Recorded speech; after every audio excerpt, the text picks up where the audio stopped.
the docket. Those who'd like to join us in the Pledge of Allegiance, feel free to do so. I pledge allegiance to the flag of the United States of America and to the republic for which it stands, one nation, under God, indivisible, with liberty and justice for all.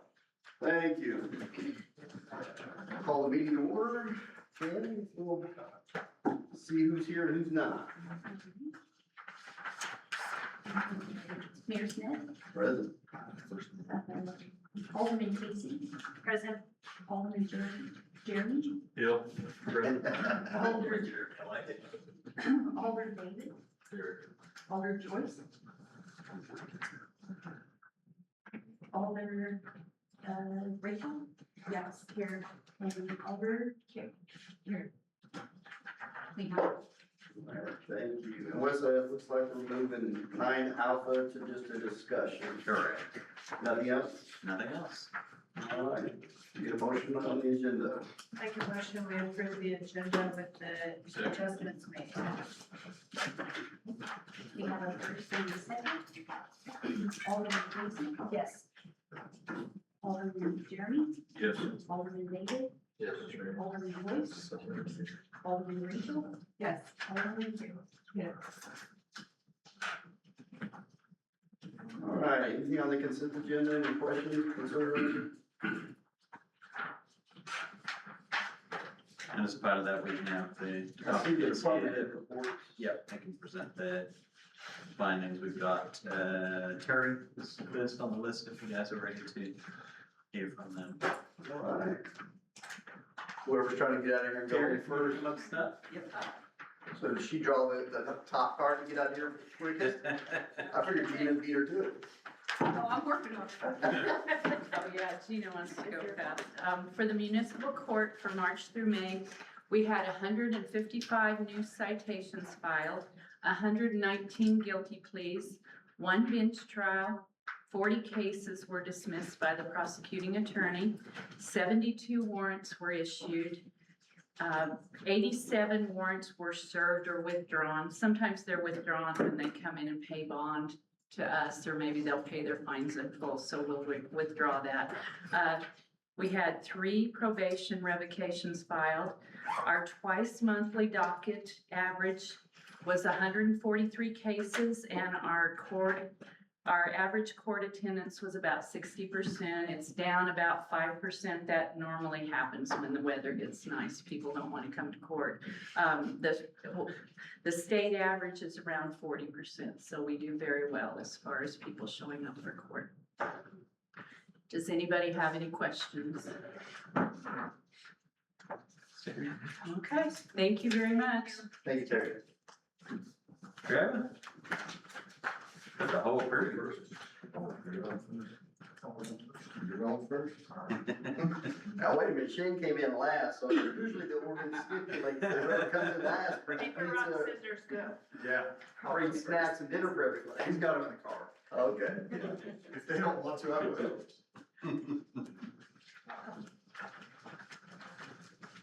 Yes, sir. How are you? I am happy and well. I had a packet, I don't know if she brought it or not, gave it in. Was it in the packet?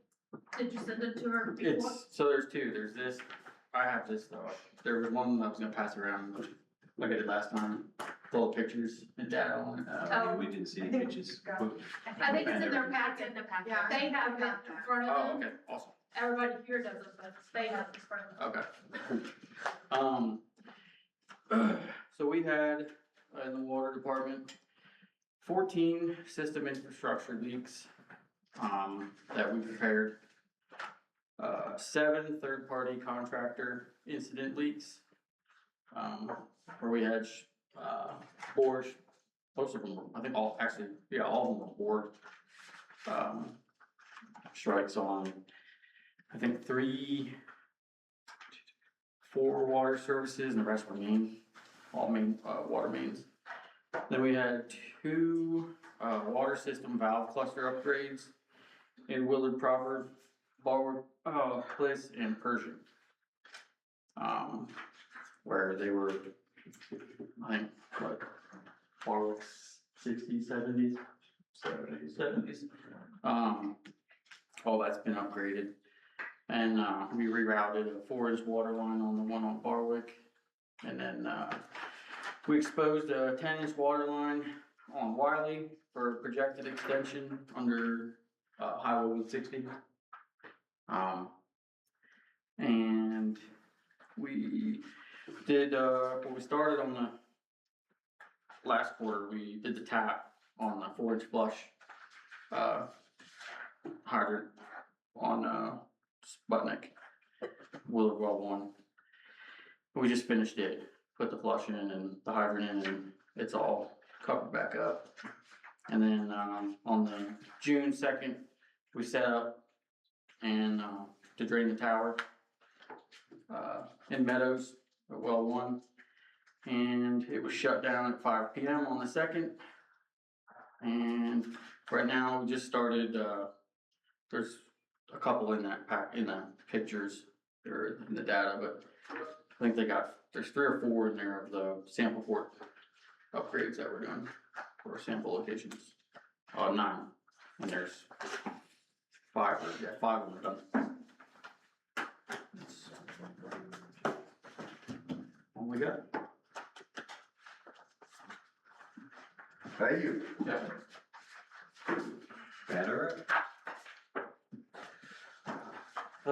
Well, streets had 10 concrete jobs, and that was driveways, well, actually, there's no driveways, road patches and sidewalks. Most of the time it was after sewer did some manholes.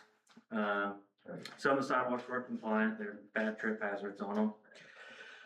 Did 4 asphalt patches, one was a driveway, one was a road patch over there on Barwick. And then a driveway on Pershing, and then 25 potholes around town.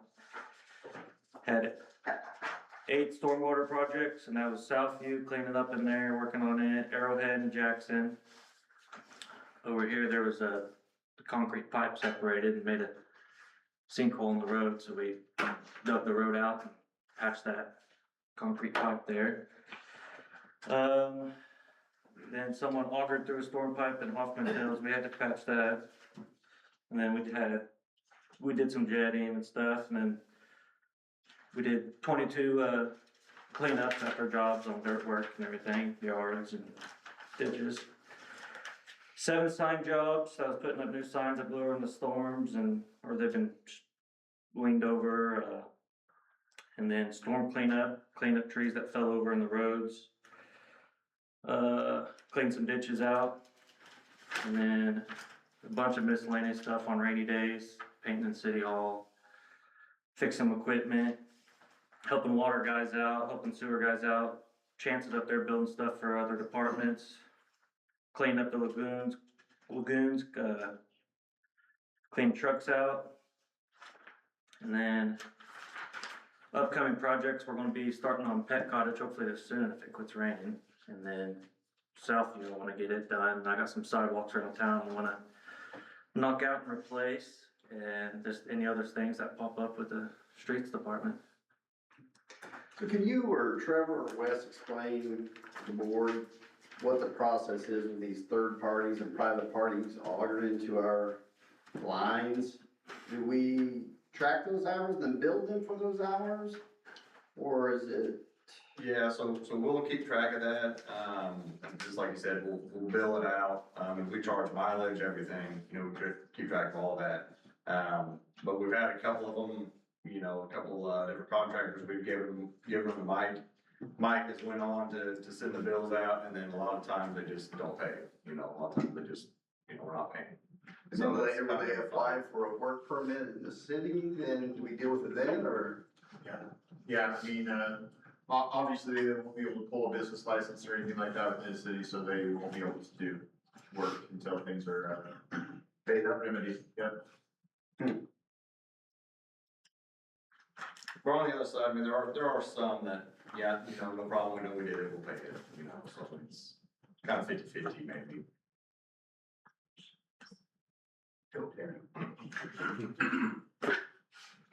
Thanks, sir. Thank you. Appreciate it. Go ahead. Okay. This isn't your full deal now. No, there's still more to go. I think you'll find the presentation pretty entertaining. Y'all read my report. Did you have any questions for me about anything I had written down in the sewer report? I would like to highlight a few things we've been doing. Not only have we been working on I&I, but we've been putting in new infrastructure, new manholes in places where there is no manhole. Back in the day, when Willard was built, they didn't put manholes in. So some places we have 1,000 or 1,500 feet between manholes, and that's just not practical. Not for cleaning sewer lines, not for cammering, not for anything. So I've got a list. We've put 2 manholes in already, and I've got 6 on the list so far to put in, so we can get access to the city sewers for cammering, for I&I, plus cleaning, you know, in case the citizens have a clog or something. We have to have access to these lines. So we've been doing that. We put 1 at Ridgeview in Maine, 1 on Main Street. We've been connecting up dead-end lines into manholes and really trying to improve the infrastructure of the town. We jetted and cammed the sewer line on Don D because we were having some problems with our B lift station, with some things getting into it. And we are fairly confident now that there's nothing else on this line, and the debris we've been finding coming in there is probably from the nursing home.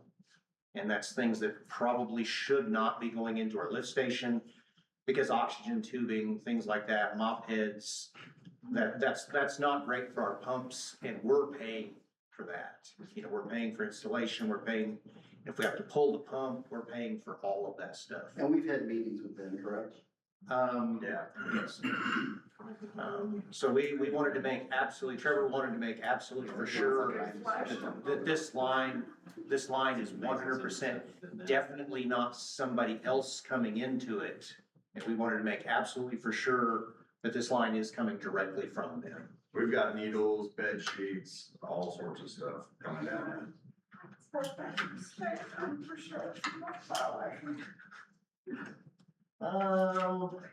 Talked about the manhole raisings, talked about all that. We fixed a massive I&I intrusion, on King Street. We found a stubbed out sewer line, a 4-inch, that was just in the bottom of a ditch, just letting ditch water and just pour into the system. And you're talking about something that's gonna cost the city about $6,000 a month in I&I, just on that one leak alone. So we found that and fixed it. So we'll get into more of that when we get into the presentation about what we found. So any other questions? We've been doing a lot of manhole raisings. We've been working in the new Hoffman Hills subdivision.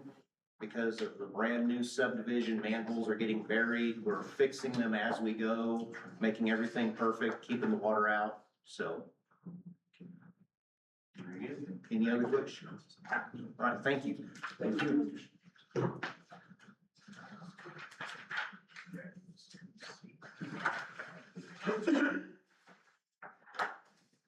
I've just got 2 small things.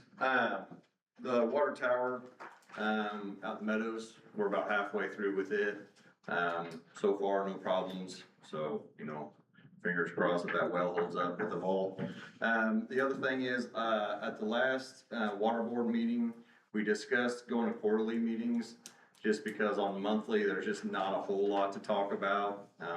You know, and I hate to just get them here and just try to fill it with a bunch of fluff, just, you know. So didn't know if anybody here has opinions on that or kind of what they thought.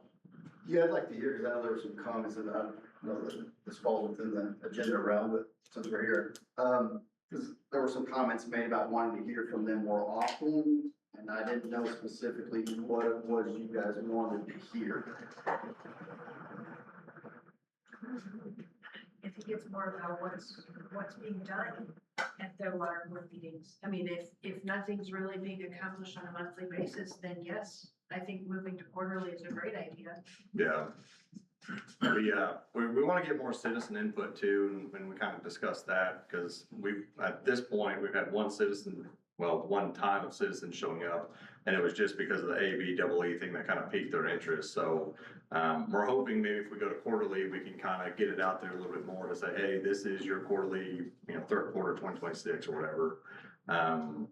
To try to get more people to show up to kind of voice concerns or whatever, so. And if we move to a quarterly, then perhaps a member of the water board could attend at the end of the quarterly meeting at our next meeting and brief us on what was discussed. I think that would be good, yeah, and vice versa even, kind of go back and forth with it. Does sound good to everybody? Yeah. Cool, okay, well then they weren't able to meet in July anyways, there were a bunch of conflicting kind of deals, so I'll send an email out to them to say, hey, the board sounds good with that, if you guys are all good with it, so. Cool, awesome, thank you. Thank you, Trevor. Gina, you wanna talk so you can bake? You getting close? We have a bunch Well, of I'm finance not gonna questions. fail because I still have to finish the thing. Oh, we But can wait. I will say, I did a new budget summary. You'll see it in your financial packets. It's more set out like we did the budget. And there's some caveats down at the bottom. I took out real estate tax. I broke these all down by month, like how much revenue projected per month. Real estate tax, I put it all up in the beginning because that's when we usually get it. COP lift station revenue and expenses aren't included in this new one. Just because it's paid for with COP, so sort of having it on here kind of colludes the whole point of having a budget summary. And then the other one is, there was a transfer from general to parks this month of 170K. So, Probably good to Joyce is here tonight. it's probably good, should probably be, but I just wanted you guys to see it, see if you liked it, see if you had any thoughts or. But to be clear, that was the amount that was budgeted. Mhm. It was just the execution of the budget. Yep, it was within the budget, yes, it is. It was not in excess. Yeah. Okay. No surprise. Not yet, Not yet. not yet, We're trying to slow the rate. yep.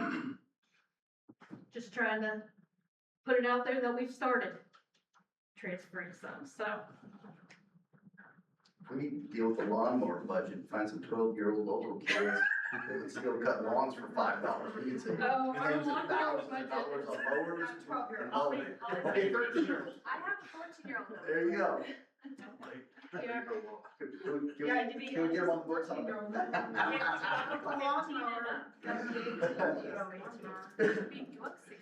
Just kidding, social media. That's all I really had, I just wanted to cover that I made this new budget summary, you guys can look at it, And let did me you know what you say, think. last meeting, you said we started getting the law enforcement tax money starting to come in now? Yes, it's gonna be starting to come in now, we're gonna get, so what they do is they collect it yearly, and then they divide it out by percentages. So for the next 6 months, we get 5,700 or something, so that'll For pay, clarity, that's not the. yes, this is the second one, Yeah. the last. This, we can't collect that one ourselves. Our one that you guys might be thinking of is the general sales tax we pass for law enforcement purposes. Yes. Slightly different, just wanna make sure we're. Okay. So we do get the one that we do, but this is the last one, and it will start getting paid for the next 6 months. That's all I got. Edward?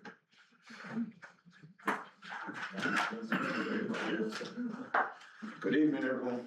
Good evening. All right. So, I just heard movement. We don't have to hear a room. So, entering the fourth week on the job, I highlighted in the report some good, some bad, things that we've seen. We spent a lot of time evaluating what we're doing, what we have been doing, what works, what's not working, and then just jotting down ideas of things we can change in the future. As you looked at the report, you will see some things I have inside it. The good, it's also in the bad. That's because I honestly see that it has really good potential if we put the time into it to grow it the way it's supposed to be. So like I'm looking at staff, I have, after evaluating and really watching them and seeing what they do, their strengths, their weaknesses, I think I have a really good team that's with me. And it's just missing a few pieces to add on, to complement what I already have. but my staff is one of the things that's really good. Facilities is good, like we have, and I'm thinking it's like the soccer facility, unlimited tap potential that can happen there. So that is a plus for me, but it's also one of the ones I say that's in the negative because of the grounds on it. Like what can be done, the TLC needed, the time is gonna be needed to make it what it can be, to really make it profitable and stuff, is still in front of us. So that's what that breakdown is. I just didn't want that to look confusing to anybody. So I focus on, I got the ones that need improvement with the facility stuff, but the ones I'm gonna focus on is more of the pool. 'Cause I know that's the one that everybody talks about, looking forward to, because it's what the city really wants the most, is to get in the water. We got it open, everything is running today. We actually opened and had 5 people in there today. Thank you, weather. But once the word get out that it is open and running, I'm pretty sure we'll have a lot more coming to the pool. The parts that I really want to make sure that we understand and know that it took the time that it took because of how the condition it is, the maintenance that was not done to it. And if I'm being honest with you, we're likely going to have this issue again if we don't update the system that we have under there currently to a current system. The reason it took so long is because he had to go out and make the parts and then adjust them to the old pipes that we have down there. And that was just a headache of going back and forth. Some people can't fit this don't fit that. And we can't find the parts in stores. So they had to make them. And that was the whole back and forth trouble that was happening with the pool. So in our other meeting, in a department meeting, I did present the options, what it would take to update. I also had a pool company come out here, and he's now making a spreadsheet for me of what it would take for every piece to get updated to a current model, so that we won't have these issues. Or if we do have issues, we can able to go get it in the store. So I'll have that shortly, as well as a maintenance plan and having someone come and shut the pool down for us, and then have it to where they open it up for us, so we won't have issues with that as well. So that's the biggest one that I know everybody really cares about the most, is the pool. So I just thought I'd go there. The goal right now for our department, honestly, is to make what we have currently the best it can be. So it's like, I know we can say, hey, we can add money to it, but like for me, personally, I've taken on the responsibility of making sure our ballparks look good. And I even got out there and I cut them myself. I roll them with the roller to make sure they try to level out. Like I'm just trying to make everything that we have the best it can be, moving things that's just sitting around looking old. Like, and I'll tell the staff, if somebody pull into the rec center parking lot, and that's their first time, we want to be like, hey, this place is nice. Not like, oh, this place is all beat up. The goal is to make it look nice. So that's our focus right now, is making sure we take care of what we have and then get ready for the improvements coming. Any questions? Hopefully we'll have that spreadsheet before November-ish, so it's Yeah, I'll keep. something we can start working on throughout the winter, so that we can have the pool hopefully open. Yeah. So the sooner the better, so we can plan for it. Yes, sir. Great. Thanks for the update. Yes, Yep. and thank you. Positivity. Thanks to all the staff. I know I've seen Wes out there, Mike out there, Trevor. Everybody's been working on that pool. I think I saw Mike with a scuba tank and a snorkel. Wes is ready to go in there too. I think Wes, we're trying to use a garden with us, and that's probably not very safe. I went over, stuck my Hey, feet you know in. what, I looked at this. I said I went over, stuck my feet in.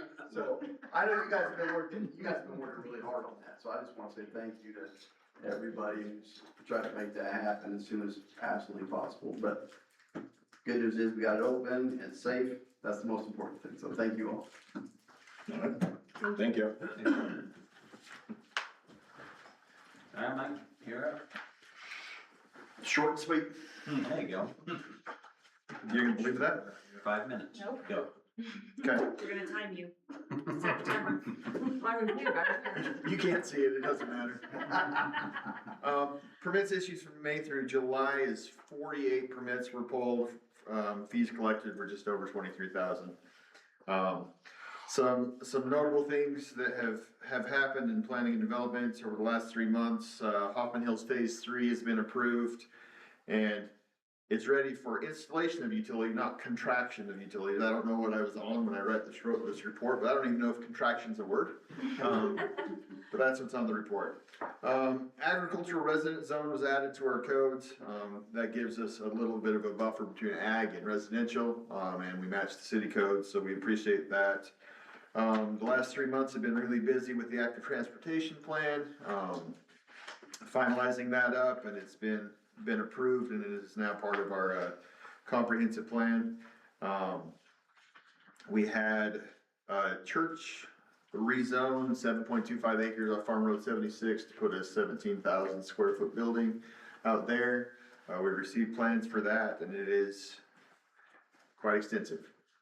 It's been out for review in the fire department and the building department, and we foresee that moving forward. There will be as Shane mentioned earlier, there will be a 10-inch water line extended under Farm Road, under 160 down that, 2,500 feet, to that property for this project to move forward. Also 516 East New Melville, they're putting in for a major subdivision and submitted a building permit. That will be a future McDonald's standalone here in Willard. We look for, that looks like it's gonna proceed quickly also.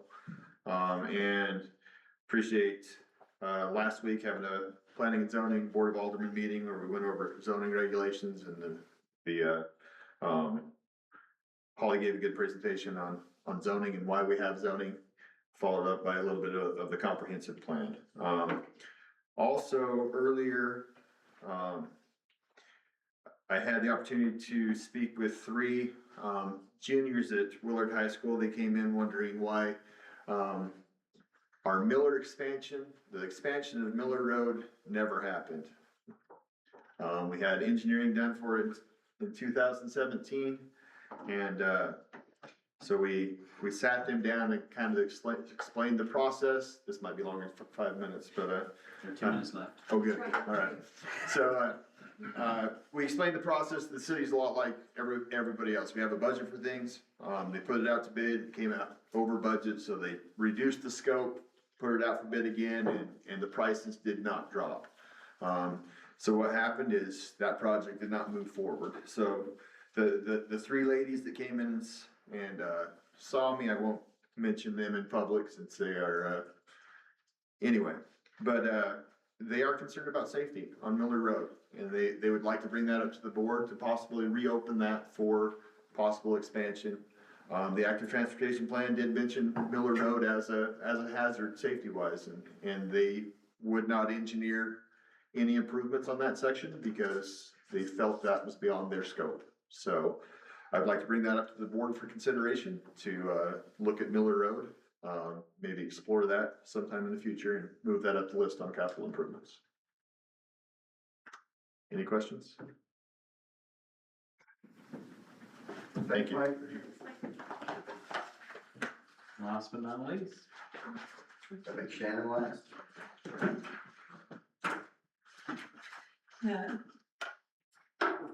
Pass these out. These are, so sorry. Reports. Thank you. There we go. And let me not take the cord with me. Take the equipment. You know what? Can I trade off the first one? Is that highlighted and whittled upon? All right, let me, these are my notes that I scratched. So I don't, this is my first one doing these. Does Tom typically talk about the layout of the report that is submitted by Leslie, or? The flock report. I have the flock report that I'm super happy to talk about. I was looking over the numbers from our regular quarterly report. Everything looks pretty status quo. In this quarter, we're actually going to be flip-flopping our night shifters with our day shifters. It's something that we haven't done in about 2 years. So, just so that everybody is getting a turn at trying the different shifts, the different call types, that sort of thing, and preventing burnout from our day shifters who are taking the heaviest load. They're all flip-flopping. So we're gonna see probably, I'm interested to see in what the change is gonna look like as far as monthly or quarterly numbers for the officers. Leslie still does a monthly report for us that looks just like this, only it's multiplied by 3 when she turns it in here. So I like to keep track and see who's doing what and what the call types look like. Are there any questions on this report? I know it's riveting.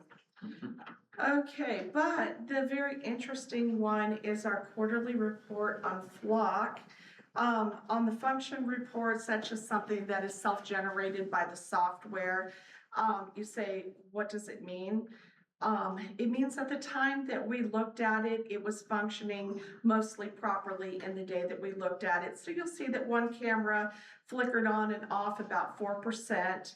Another one flickered on and off about 3%. The rest of them were doing very well throughout the day. But that's just, we have to check that daily to find out what that self-maintenance report looks like. So this number just tells us that when we checked it, everything looked like it was doing well. We did our random audit of, I want to say what were there, 506 flock queries. And from those 506, we did a random check of who did the query, what they did it for, whether they followed our procedure in doing it. And in you'll notice on the first one, number 18, it looks like Danielle Kale did a flock search, but I wasn't able to find information on that. Not that she did anything she wasn't supposed to do, but we don't know what she did or what she looked for. So we kind of recognize that it's hard to do an audit on yourself when you don't know what you're looking for. So we implemented the idea that we would put in a case number, which is a trackable thing where we can go back and we can actually look at the case number that's connected with that search, and we can tell everything that happened, why that person accessed flock, what happened with it, the whole bit. So I like that plan a lot better. It's now implemented and the system is set so that you can't get a query without that case number. So that's why all of the remaining 9 of them have case numbers that are associated with them, and everything looked great on it. The next page and a quarter, I'd like to share those with you. This is, I have been tracking every report that comes through our reporting system that mentions flock in it. I'm keeping a running list of all of those items and kind of notating what value flock had or didn't have on our searches for this. So I highlighted just a couple of them. On the first page, this 184, this was leaving the scene of an accident, and the officer was able to find the suspect vehicle that left the scene by getting a plate from flock. So that helped us to solve that case. Going on to the next page, on case number 26256, it was a domestic violence case where the suspect actually stole the victim's car.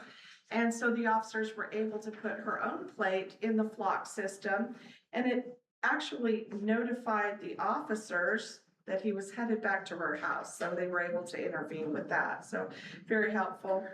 There's a couple of larcenies on here. A convenience store called us and said that 3 juveniles had stolen some liquor out of the store and then left in a specific vehicle. They didn't have a plate number. So the officers were able to take the vehicle type and get a plate through flock. And let me just say, 3 mothers got a call. I think they were also referred to juvenile, but it was helpful in that way. This one was kind of a sad story. The next one, 268.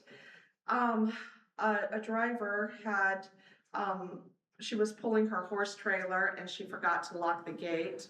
I'm not gonna go, but what I can say is that we were able to locate the owner of the horse prior to her ever even making it home. So, it helped us, act quickly and to get her some answers. And so it was not the best story, but again, it helps in all facets of police work. We were able to set a flock alert for a domestic violence victim that had an order of protection. We set the flock alert to be able to tell us when he came back around the house. Turned out that he was arrested after that, and he has not posted bond, so that one's kind of a moot point, but but it was taken care of in that way. Again, we have a couple of larcenies where, given just the vehicle description, I had a person out of Hoffman Hills give me a video. He says, now I have this video. It was very hard to see. I had to just scrunch in and look at it. And I said, well, it's definitely something 80s to 90s. That was the best I had. And I was able to match that with something that was similar, catch it on the cameras going. We actually got a breadcrumb trail of the person coming from their house through the flock camera again to the scene of the crime. Then we have the video where they're stealing construction supplies, and then they left again and took the same trail and headed back to his house. So we have a whole breadcrumb just based on that to arrest in that case. So that was pretty cool. And again, some other, there was some damage at the high school. They requested information giving me only a vehicle description, and we were able to identify that vehicle and give them the information for the damage that occurred at the school. And a runaway, a vehicle came, all I got was that it was a Jeep Wrangler, and I was able to find this Jeep Wrangler and locate a runaway that actually ran away in the Jeep Wrangler, but I was able to locate her running the plate, contacted a mom, and we got mom and kid back together again. So thank you. I know, because here's the thing, not every runaway case or missing kid case is an Amber Alert, but if you're the mom of that missing kid, you want everything thrown at it, everything. So we were able to connect that mom to her kid fast. It's more than we've been able to do in the past when we just kind of have to wait for them to come home. So this was a lot better. So those are just some highlights of the things that we've seen with it. I know that there's, some people that are not on board with the high in the sky. I understand that, because I too am a citizen. But when I look at the responsible use of it and the results that are netted from it, the time that we save in investigative hours, having this resource, to me, it's really paying off. So I'm gonna keep you guys abreast of my running totals of cool things we do. Any questions? Okay, thank you so much.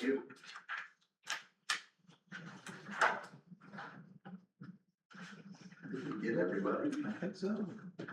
Does Katie want to come up and tell us anything exciting, or? She's on later. She's I didn't want you psyching to up. feel left out. She's psyching up for it. Plenty to talk about later. All right, then. Next section we have is citizen input. So if there's anybody out there that would like to step forward and state your name and your address and give us any input or thoughts that you have, feel free to do so. All right, thank you. I'm Rachel Taylor, 100 Emily in Willard, in Augusta Heights neighborhood. And I am here to ask the council to consider updating our nuisance animal ordinance so that it applies equally to all pets and not just dogs. Currently, our ordinances place a significant restriction on dogs that leave their owner's property But cats are generally allowed to roam, and other types of pets appear to have little or no restriction. This creates an unfair situation of property owners who are forced to deal with animals that do not belong to them. My family spent months dealing with a neighbor's cat that was repeatedly entering our yard. Excuse me. The cats left feces throughout the property, repeatedly vomited in our grandchildren's play area, creating a health and sanitation issue. They also scratched our trees and fence, climbed on our outdoor furniture and rugs, left hair and dander behind. And because of allergies, this was more than just an inconvenience, but even without allergies, no homeowner should have to clean their outdoor living space or worry about animal waste or vomit where their grandchildren play. This issue is not really about cats, it's about responsibility. Pet owners should be responsible for the actions of their animals regardless of what type of animal they own. If a pet causes a nuisance or damages someone else's property, the owner should be accountable. And I respectfully ask the council to consider revising the ordinance to require all pets to be kept on their owner's property unless they are under the owner's control, and to hold owners responsible when their animals create a nuisance on their neighboring properties. Residents should have the right to enjoy their own property with having unwanted animals repeatedly entering it, and I thank you for your time. Thank you. Hopefully some strong consideration into this. So I know it can be an issue for a lot of people, and it definitely has been for us. So, thank you. Thank you. Larry? Everything this week, thank you. All right. Anyone else? All right. Seeing no one, I'll close the citizen input section. Troy, can I just say one thing about our thing real quick? Oh, absolutely, go on. Just to make sure, I don't know, it's my wife, obviously.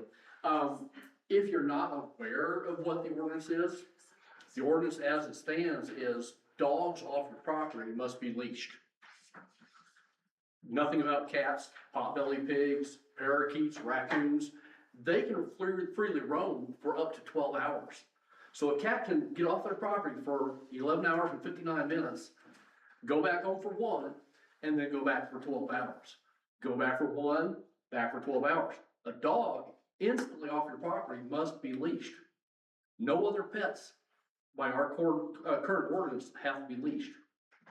Just want to clarify that. Thank you. Thank you. All right, what do we have next? Independent auditor report? Soon as these two fine gentlemen. Good evening, my name is Blake Pace, the CPA with Decker and Pace CPA firm. I'll be doing on your guys' annual financial audit. Passed them out last week, and I think Jeannie was maybe gonna pass them out this week. I don't know if you have copies of those tonight or reports. I didn't keep track of them, I think they saw them. Okay. I think they memorized that already. Yeah. Right, yeah. Yeah. They had some light reading and nap Yeah. time reading and, A little something to put you to sleep at night. I'll start on page 1 of the report if you have it. And page 1 is a letter titled the Independent Auditor's Report.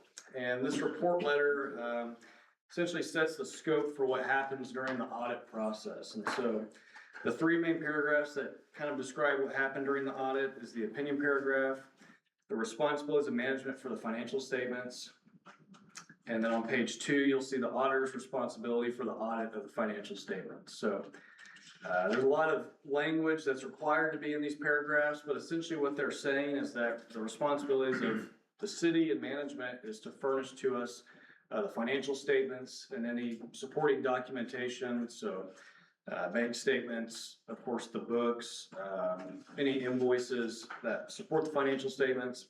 And then our job as the auditors is to provide an opinion on whether or not the financial information presented to us is 2 main things. Whether it's free from material in a statement, meaning the numbers check out, the numbers are correct, and whether or not it's in the right format per government accounting standards. And so our opinion there at the top of page 1 basically says whether or not that's the case. And so the city this year received a clean opinion, which is the highest designated opinion you can receive, and means basically what I mentioned earlier, that the financial information provided to us by management is in fact free from material misstatements, the numbers check out, and it is in the right format within this report per government accounting standards. And so Any outside reader, such as banks, bonding agencies, citizens, that's really what they want to see is that cleaner, unmodified opinion.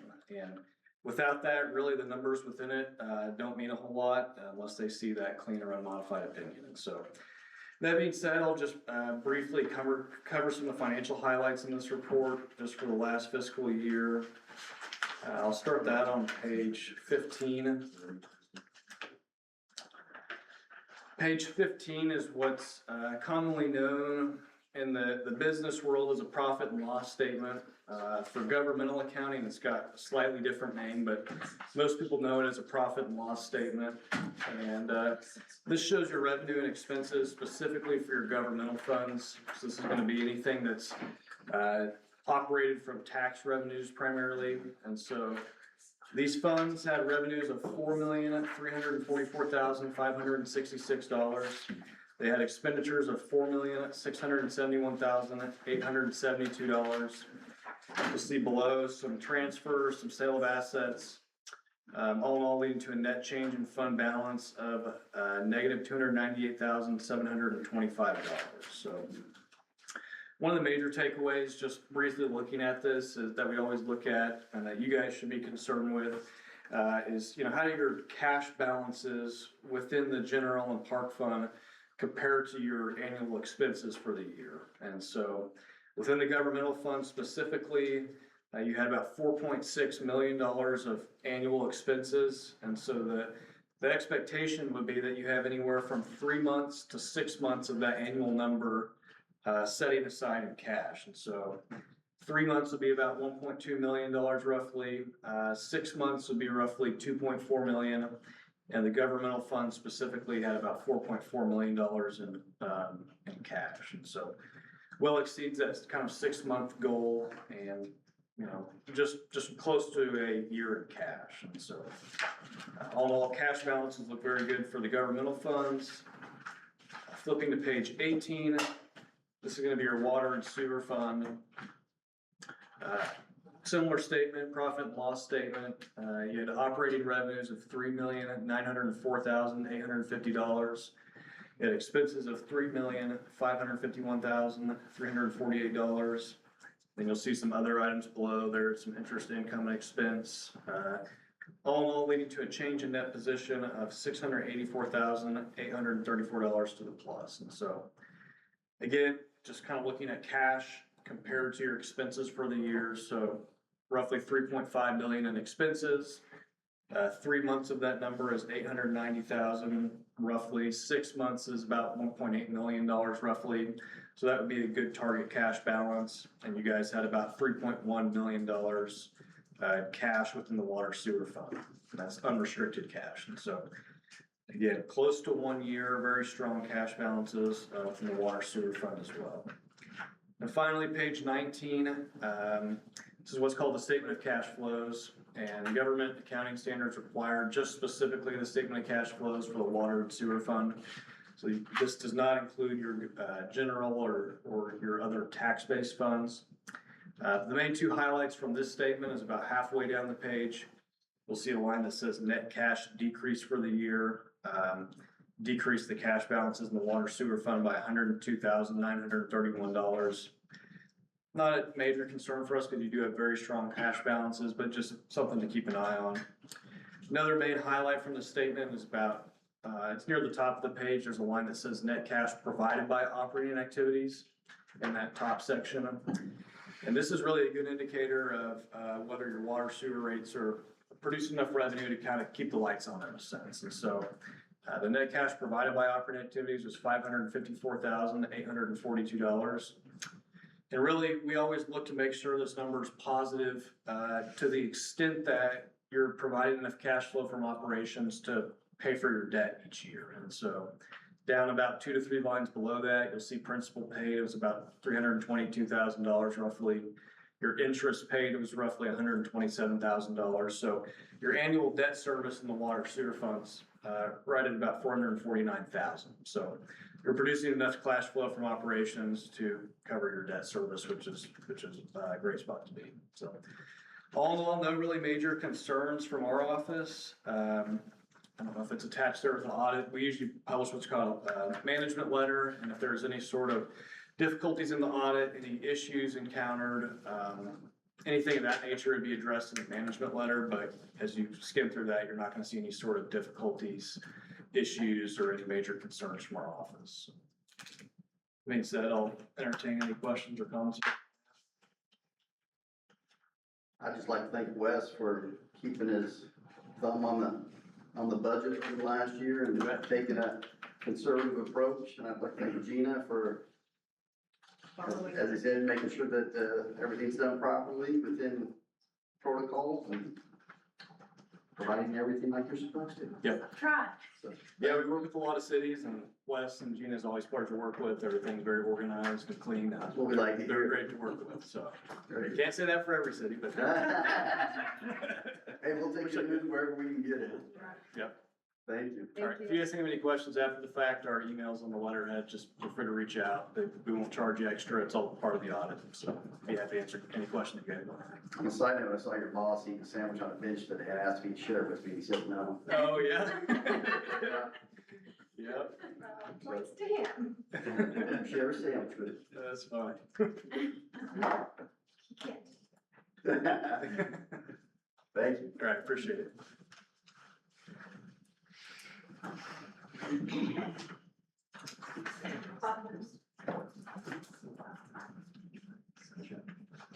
Thanks, be my All right, okay. Well, it's not exactly the most exciting part because it is a handbook. Absolutely So- necessary. Yes, well, Absolutely necessary.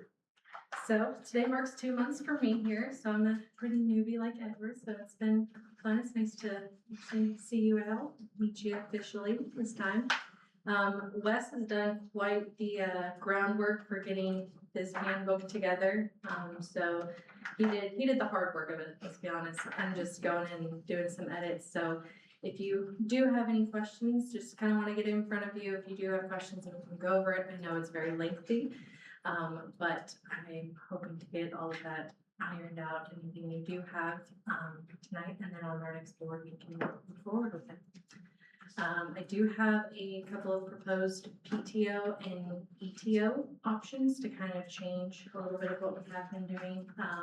Not necessarily the amount for the employees per se, but the way that we are applying it, just because it's made it a bit messy in a way internally, not, just keeping track. Let's do, 5 different types instead of doing just one PTO.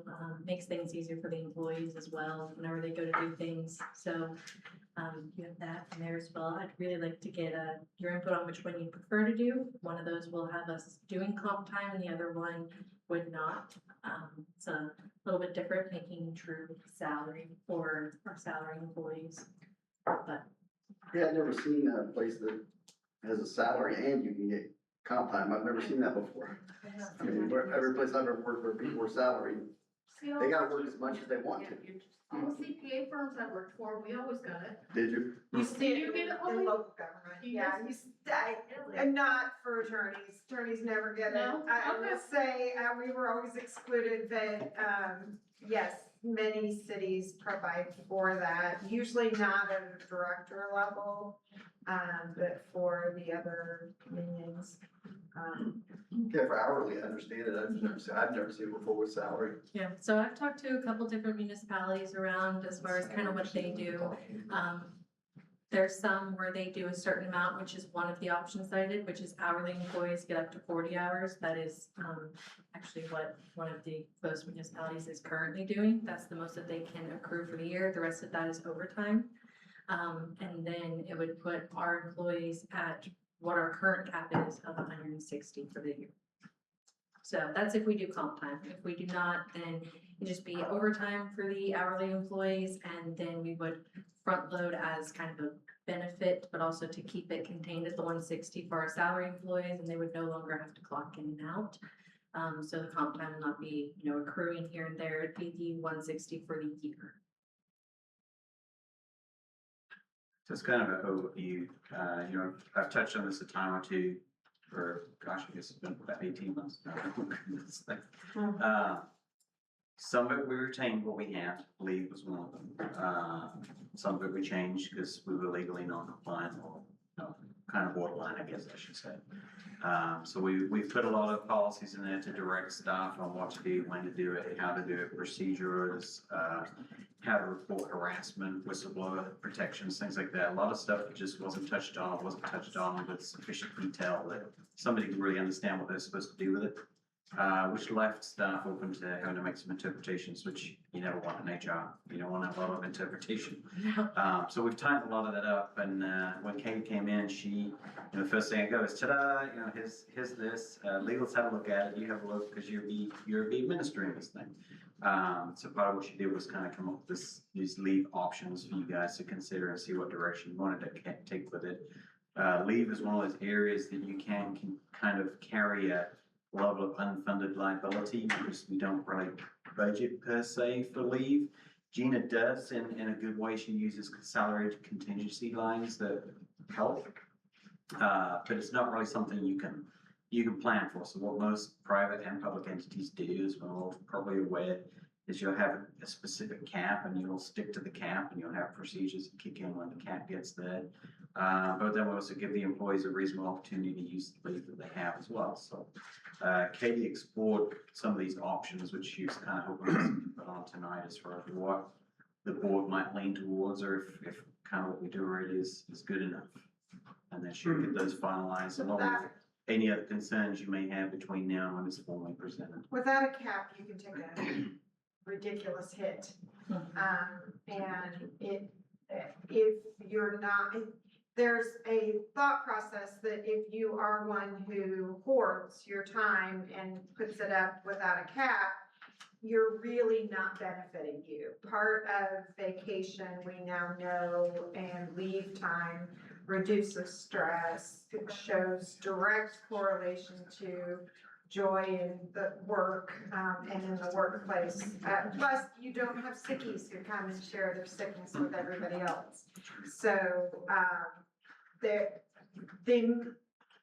there's always a pendulum with leave and what shouldn't be. We are seeing less leave time granted, less additional pay or comp time for salaried. We're seeing that noose getting tightened a little bit. Do you agree? Yeah, I would, especially after Prop A came up, and I know that put a lot of, PTO, ETO, however you want to call it, your leave policies, it put a lot of those into question last year. And so I think that also is a big factor to take into consideration, which this would also cover us if it does go back again. I mean, I think we certainly need a cap. I mean, what kind of number we come up with, it's your guys' guidance. Obviously, it shouldn't be too extravagant because it can be a problem. I've experienced it where some people they cash out with a massive amount of hours. They can really put a nice big hole in the budget to the tune of hundreds of thousands of dollars. Do you want to give the board an overview of what we do now versus the ETO, PTO? Yeah, and I do have both of the suggested ones in your packet as well. So we do have one with comp time and without. They both follow years of service, the additional annual accrual, and then per pay accrual. So it wouldn't be necessarily per hour worked, it's going to be like per pay period. And so, if you've worked here for 1 to 3 years, you'll accrue 4 hours per pay period, which will then give you, within 1 year, 240 hours, which is a little bit more than what we currently do if you combine all of our personal days, sick days, vacation that they could accrue. And that's, one within the first year. So that'll be very beneficial to helping get people in and trying to build towards retention. The max carryover that we are allowing is 500, which does currently fall with what we do have. That is actually what we currently have. That's massive. Yeah, but that is what we have for, the max years of service for the top people accruing. That's not including comp time originally though, with what we do have. So this would limit it to total for salary employees, it would be 660. But again, that's less than what some have before, had the opportunity to accrue. So, And of course, 3 months leave. feedback Yes, on I know, caps and but- numbers. yeah. That's kind of what Katie's needing. That does also fall then, if someone were to go on FMLA leave, then they could have that time paid. And then, you know, it's not us potentially losing someone or them being into such a financial stressor that, oh, I'm gonna have to come back to work because I can't afford to pay my bills. So it does also protect our employees on that end of it. You might jump to the separation of this as well, so they know that payout cap Yes. is different from the accrued cap. Yes, we are also working on the separation, which will depend on which option plan you guys do pick on how much we do pay out. So again, it's gonna kind of depend on which one we go with on the max that we pay per. So it'd be anything over what your max balance is. So if you are a person who's been here for 10+ years, it's anything over the 500. So if you have accrued, you know, 600 hours, we would pay out the additional 100. We've also put in the option of if it is termination versus if it's voluntary leave. So if you're putting in a resignation and you complete, you know, your 2 weeks with no problems, then you're good. We'll pay out your time as it is. But if you just walk off site, then you won't be paid your accruals. So that also tries to give help to us on the city side. It's what I had discussed with Robert, with Anna, and so. What page is leave on? On the new one or the old one? One. On the options. Sorry.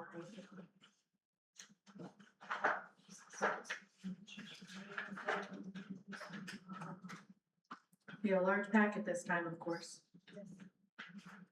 Yeah, I didn't know about that one. We're in the 300s.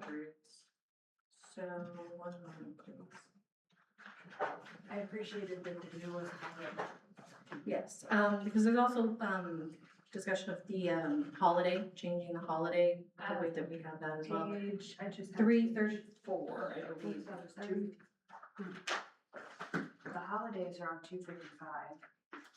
Oh, in the actual handbook, I have the leave and the holiday included because it's time that you're being paid for. Cause I am also requesting that we do kind of take a look at that and change how we have been paying the holiday as well. The leave buyback is on page 265. We're also talking to BSNA about that as we are implementing on if that is something that we'll be able to support. After speaking to Nixa, they have said that it is a nightmare, not only to track, but also just like in their payroll itself to do. So Gina and I are weighing the pros and cons, you know, budgetary wise and also to our employees, if that's something that will continue or if it will just be a singular payout at the end of the year, in the last payroll of December. So that is, again, what Nixa currently does with BSNA. It is also easier to maintain. There's not question of, oh, well, do we do this for this quarter? Did so-and-so do it here? It'll just make things a lot more unified across the board if we only do it at one point in the year. So anything that they have over the max carryover, that will then be paid out at that time. So again, if you've been here for 10 years and you have more than 500, then I'm gonna pay that out to you at the end of the year. So you get a little end of the year bonus type thing. Christmas money. I worked someplace that we could do that. We can cash out Mhm, up to a certain amount mhm. at the end of the year. Yeah. But you're not allowing the cash out, you're just providing anything above the cap gets cashed out. Yes, So it's not really a cap, as in if you use it and lose it, it's I think we would also be talking about. no using it as carryover, it's a cap as well. payout carryover. Not just they still can, yeah, they should get paid for it instead of. Yeah, no, and you, cause some caps are use it or lose it. right?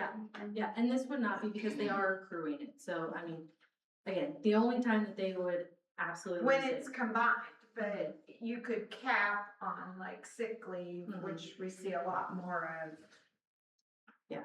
And then there are some people that maybe they get sick more that year, maybe they wanna take more vacations that year. For us to actually track of, okay, is this person actually been sick? Have they, are we at the point of maybe we should start asking for doctor's note, or are they just taking vacation, but they don't actually have the vacation time accrued? Currently, the way that we pay out is we pay out vacation and not sick, but we do buybacks for sick and not vacation. So that gets a little confusing as well for a lot of people versus if we have one bucket. Why do we not just have one bucket? That's a great question. I have no idea. Very common for municipalities, they To always have them have them separate.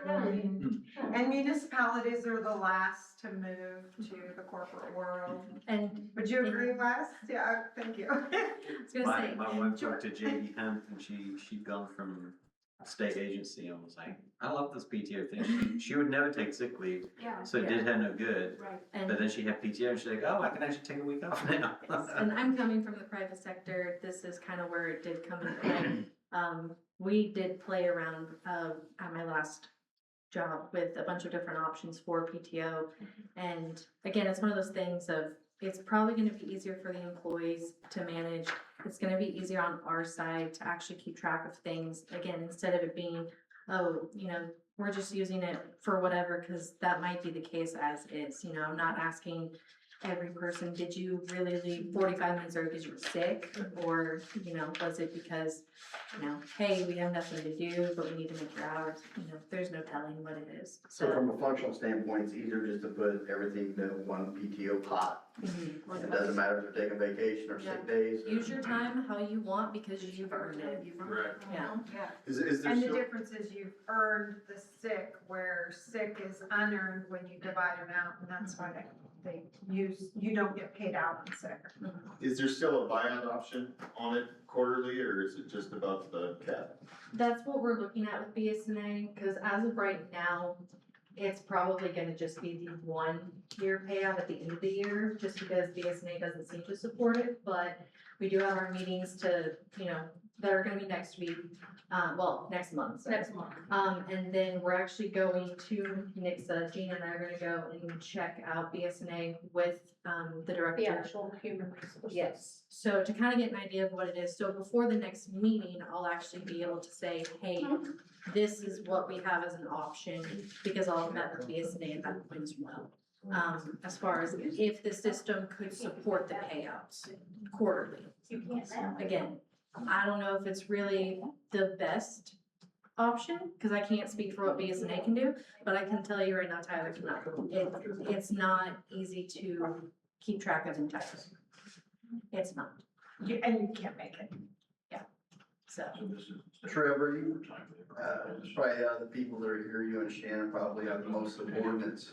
Yeah. Have your subordinates leaned in on this and had any input of what the employees would like to see, or are they just like, whatever you say is good? I mean, this is the first that I'm hearing of, Okay. I mean, but I would say they probably wouldn't care, you know, as long as it doesn't really affect them getting the overtime or, you know, comp time, whatever. It's separate from comp time, to be clear. Yes, so if we choose the comp time plan, which will still have salary employees clocking in and out, maintaining, where they can only have up to the 160 for the year, because we can do that. That will then allow the hourly employees to also accrue comp time up to, in my proposed plan, 40 hours. But if we choose not to go with the comp time, that's okay, it's still gonna be essentially the same, they're still gonna get the same base amount of pay, and if they're gonna get overtime, fantastic, that's gonna be their only option. But your hourly The PTO stuff doesn't. is separate than your hourly comp time is calculated and separate than your PTO. Yes, That's what I wanna make clear to everyone. yes, These are two different buckets. Your PTO is your Yes. accrual, your vacation. Your- what's your formerly known as vacation. Comp time as as an hourly employee is earned and must be paid out, just so everyone's clear. We can never like cap and, you can say, no, you can't do any more overtime, Now you gotta go home, but you cannot say, we're not gonna pay you for the hours you worked. Yeah, we would say you can accrue up to X amount of hours of comp time. Anything over that will be paid out in overtime. To be rate. clear on that, the reason we've tried to put the cap in there for comp time banked is that, some staff wanted not to need to bank an additional leave type they could use.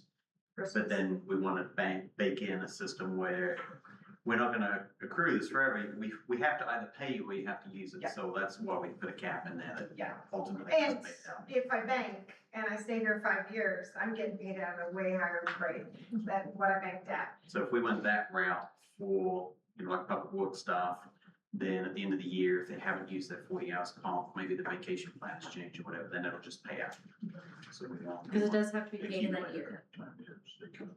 And without going through all the employee handbook, is there verbiage in here that puts the, responsibility of accrual on the supervisor and department head so that, cause I know guys, or girls, I know people that will No, run it up every chance they get, maybe they worked, maybe they didn't, and there will always be the ones that are capped out, and then there will always be the ones that have nothing, cause when they get their teeth cleaned, they take a sick day, I've seen that. no, that would be more so on, Internal. that'd be on supervision. me essentially, as far as like But we maintaining could the write that accrual, in, but director I would write it in that the responsibility for department heads, expectations. department heads need to be responsible for it so that. Trevor's shooting you. I'm just laughing. No, I want to. Well, to make sure that, because it's gonna put people like, hardship, because you deal with so many emergencies, the pipe breaks, you have to go. And Jimmy, Bobby, and That's gonna be Susie are there. all off on comp time, Yeah. and you don't have a crew, Yeah. and we do also have, that's one of the questions that I do have for BSNA is if they're able to put the caps on it, and then we don't really have to worry about it anyways. So if it's, if they wanna maintain of like, okay, this person's got a lot of time coming up, hey, we're getting towards the end of the year, you might wanna use some of that time. They're welcome to do that, but at least we wouldn't have to worry about anyone unintentionally going over what we're allowing. So- Well, here's another thought, and this is the employee and me coming out, and it's for you guys to put the book somewhere, and I don't know if there's a workaround. But I would look unkindly on a situation where the employee tries to burn some time, comp time or whatever, because they're getting ready to go over, because I've seen this too. And the powers that be say, no, you can't. Like, oh, okay, so in February, when it's snowing and I don't have anything to do, now you say I can take my time off. But in the summer, when I wanna grab a Coke and a smile at the beach, Yeah. you say, oh, sorry, you can't use it now. Like, I don't like that either. More along the lines of as long as, the business needs can, like, we can't have like 5 people Sure, in public works sure. taking off at the same time. But it could be like a first come, first served type of situation. Again, that's one of those questions, That's something the supervisor will have to deal with, and like, Yeah. listen, I'm gonna get you off as soon as I That's- can, but right now. I And can't. if that's something that maybe they end up overlooking, then, well, I hope they're prepared to come in and make up for it. They'll But probably you're have to come getting with a big break. enough that those responsibilities need to go to the directors and not HR. You shouldn't be, how many employees do we have? 75, well, technically 80 right now, because we're getting more The seats. supervisor and the department head should be handled, that should be part of their responsibilities. And you would like that control, right? Yeah, yeah. Which department has the most employees? Parks. Parks. But they're But- seasonal. Yeah, I was gonna say here, the ones that are actually going to accrue and use time is gonna be public works. Yeah. That's, I was expecting it to be you, but then I remembered you have a lot of Yes, seasonal. they have a lot of seasonal. I put in there to change the probation period from 6 months to 90 days. I've never heard of 6 months in all honesty. But 90 days, that's whenever they'll be able to accrue time during then, but they cannot use their time unless they mentioned prior to their start of an approved leave. So, hey, yeah, I'd love to take the job, but I have a vacation that I planned for, it's gonna be 2 months, is that still fine? Yeah, that's okay, and it'd probably just be, depending on what the director or supervisor wanted to do, it may or may not be paid. But if we don't allow them to use it prior to then, they'll just have that understanding. That's something else that I'm working on as we're fixing these things. They'll have official offer letters that will state that, so.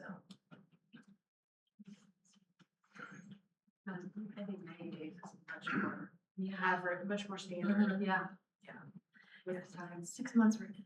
It's a long time. it's a very long time. So are you wanting actual numbers from the board as far as caps? If you disagree with the numbers that I've provided, absolutely, I'd love to, hear feedback on it, or, if you wanna.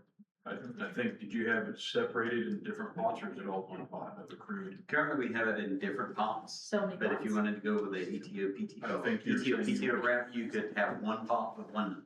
You were saying you would prefer it to be easier. It would be easy to manage, and then on separation, we can cap the payout at a set amount. We don't have to, I may be able to accrue 500 hours, but obviously if we paid everyone 500 hours, we might be wrong. But you can cap it at maybe 160, so we need some specific numbers, because this will be the policy of the board that is administered. We did include a section in there that allows us to make administrative changes to stay in compliance with FLSA and other state laws, statutes, federal laws, so that we don't have to do this every time going forward. Now we're tidy, we can tidy up as we go. Generally, the rest of it's gonna be policy of the board. Do we want to, it's a crazy example, but do we want to give leave? Do we want to not give leave? Do we want to do merit raises? Do we want to do steps? Those become policies that come back for change. So to your question, your specific numbers on what you would be comfortable capping, what leave plan you prefer, certainly any feedback, if you take a moment to skim through, we've added a few new things like leave abuse policies, whistleblower protection explanations, which are a bit more dry reading. And then kind of born out of Tom's situation, we also added something there, an employee benefit donation plan. You can administer a plan like that where employees can donate, provided it is what the IRS considers a bona fide sick leave program, so that kind of crafts that language that, if I want to donate some leave, maybe I've got too much leave, I'm never going to use it, so I could have given Tom 40 hours and we would have a bona fide sick leave program that could help pay him while he's off and not have any additional tax burden for the city or for the donating employees. Work for a company that had similar, you could donate your accrued time to another employee. And because Gina does such a good job with salary contingencies, I don't think it would be something that would be difficult to administer. We're just taking that liability away in a way and putting it in a different pot. You just have to have clear rules for Yes. it. And they're in here, they're baked in, it's in this policy. I think that 160 hours comp is for a salary employee, my opinion is that's a bit much for a salary employee. But having said that, well, I talked about with some of the staff this morning, and Katie's already got it on her radar, is I've been doing some of my, after Wes's flight, I've been doing some of my own, I've been doing some, I didn't say that. I've been doing some of my own informal, salary surveys of surrounding areas, and some of the numbers are.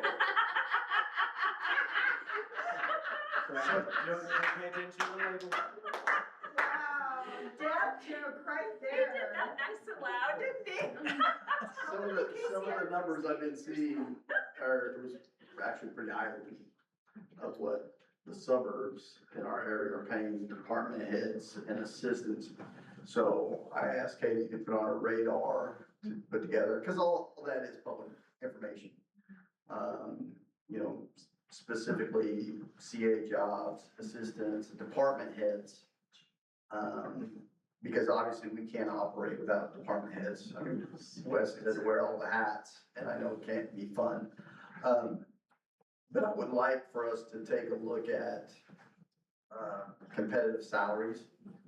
So saying that I think 160 hours is a little exorbitant for department heads, I say that also knowing that I got a feeling we're gonna find that their salaries probably need to be elevated if we can in the near future to be competitive in the area. So. That being said, when me and Katie were looking into this, when we get comp time, those other municipalities that make more money, they don't. Yeah, that's So my point. it's kind I of can see the trade-off, that if we can't even get close, and we're like, I'm gonna use Trevor as a example. I mean, if he's not even close to what a public works guy makes in Republic, Stratford, Nixa, yeah, give him the comp time, because we can. But if we can get him up competitive, 160 seems a bit much. That's just my opinion. If you guys say Troy, you're. I agree. 4 weeks of comp is. That's a lot of time off, plus your regular time off. Exactly. Yeah. And in all honesty, a lot of our people who are salary and who can earn comp, I mean, there have been days where, I mean, Gina, Wes, myself, and Mike, we've been here 10, 12-hour days. I mean, in any given day too. So, I mean, it's a possibility to get that pretty quickly as we stand right now. And even potentially go far over that, but this would put it at 160. You're just loaded at the beginning of the year. This is what you have. You don't have to clock in and out now. So, but that is currently what we have in our policy as it stands. You're not supposed to have more than 160 for your comp time anyways. So, in this way, it would just be it being front loaded, and most of our people might be getting as much. Some other people that are salaried maybe not getting hardly any comp time. So it might be a benefit to them for them to stay as well. They might even work a little bit harder, because they're gonna go towards their vacation. It's like, I gotta put a few extra hours to help set up the team, so it's not, a struggle when they're gone. Yeah, Jeremy? I agree with that. Been doing it all day. Cap 160 for salary, or go lower? When I say lower, I was thinking 8 first. Wow. Wow. 2 weeks. 2 weeks, comp, just got, no, 2 weeks comp, not the other, no, just the comp. That you can carry 80 hours comp. It's right, Mike. Okay. Well, I mean, I can see where the cap is, and, I'm somebody that cuts, I mean, I follow a project and I cut it off when I feel like I can drop it, but I'm gonna be honest, I'm sitting at 260 right now. Yeah. Comp time, In my first year, I made 90. you know, I mean, I've been here 2 months, And it's- I'm already like 50. I mean, the thing is you, It accrues faster than you think it does. I mean, it sounds crazy, but like weeks like this week when I'm here since 8 o'clock this morning and I'll be here till 9 o'clock tonight. But I still need to work the rest of the week because I got too much for my budget, when it's budget time. Yeah, when it's budget time, I put in 10-hour days whether I want to or not. When you hit your cap of comp, but you still need to be to work, but your salary, you're going, okay, I'm putting in, you're not, right now I'm upside down on what you're paying me. and this, The thing to this consider isn't is it's anything not you're. something that anybody else offers for salary. So it's a nice thing for us to do. It is recognizing the employees are putting in more work. By contrast, I mean, the positions all generally in a lot that are in, and I've learned as much as 20 in one single week. And like It right just- now, our It accrues quick, so it's a way to recognize a salaried employee in a way that they normally wouldn't. But how can we It can't go forever. How can we compensate a salaried employee without comp? Pay. Get their And pay. we go to overtime at that point, you have.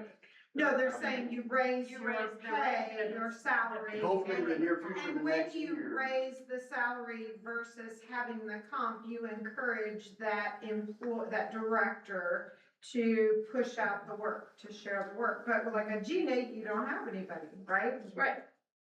But hypothetically, in my fantasy brain, it'd be like, okay, instead of Trevor, carrying 160 in comp, I don't know what you make, I'm just throwing out numbers, but if Trevor makes 75, then we can start getting competitive and get people where they should be, and he starts to make his salary's now 85 or 90, he doesn't get to carry all that comp, because he's got a nice competitive salary. Just to cover it real quick. The expectation Like is Mike has that you have to work. 260 hours right now. Yeah, He can't roll over more than 160. yeah, he'll get paid. So he has to use that comp time before the end of the year, or he loses it. Or is it That's paid? what it's kinda, That's my So question. can they take November, January off?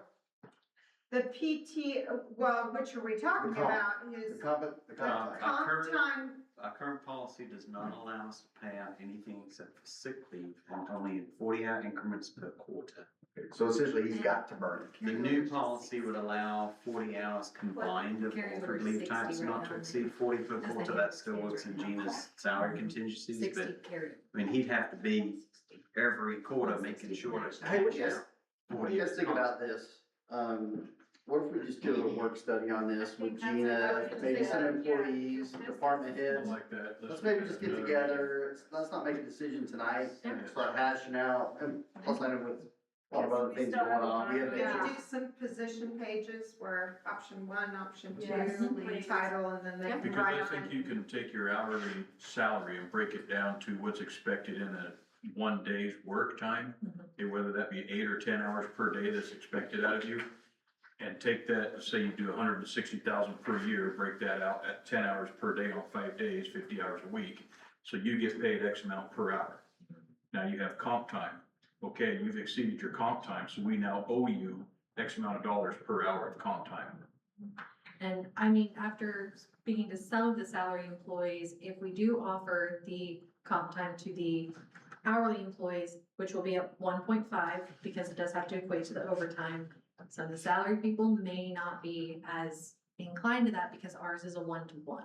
So there's Oh, also really? that, yes. I didn't know that. So if we work 45 hours in the week, we get 5 hours of comp time. But if it's someone who's gonna be an hourly employee, then it's 5, and then it's gonna be 7.5 Yeah, hours that they let's get pay. together and talk about this more, We're and at then, 2.5.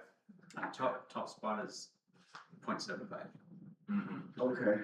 Do you have an escape clause or option? I know, what was it, 2 winters ago, we had massive cold, come through and it popped, pipes like nobody's business. And so in a situation like that, I would think, I mean, your position is the most, based on extremities. And we can have, a significantly cold winter combined with a drought that will also pop your attachments. And so I just think at least in that area, it's impossible to know today, I need to be burning leave because in November and December, I'm gonna have 3 straight weeks of And before we hit, incredible overtime, because you guys can have those. I mean, I remember it was in December, no, it was in January. And it happened every weekend for 3 weekends. And so one of my clients had people working 12 hours each, starting Friday, extra 12 hours.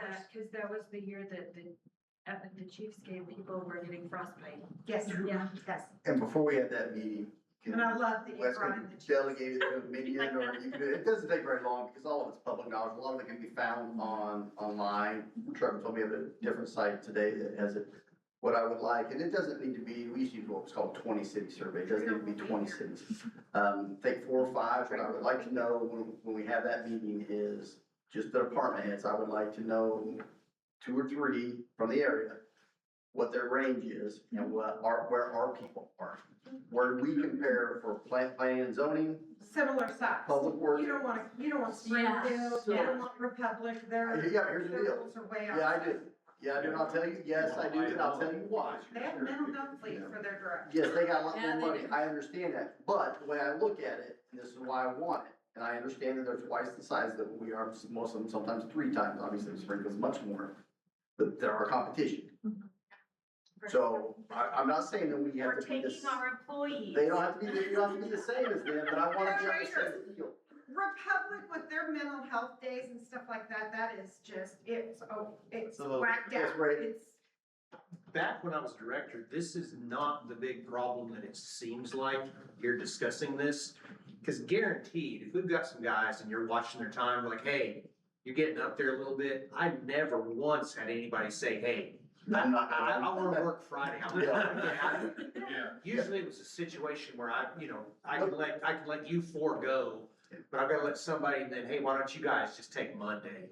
It was never an issue. But I want it to be twofold. For me, it's twofold. Not only that, and what we're talking about as far as comp time, lead time, but I mean, this is kind of wrapping salary analysis into it. Cause I would like to see, well, our director and all of our department heads, I'd like to see where we match up. Which that is something that I've been working with Hannah on our grade and steps, kind of to classify as I've been working on the job descriptions, which we'll talk about later.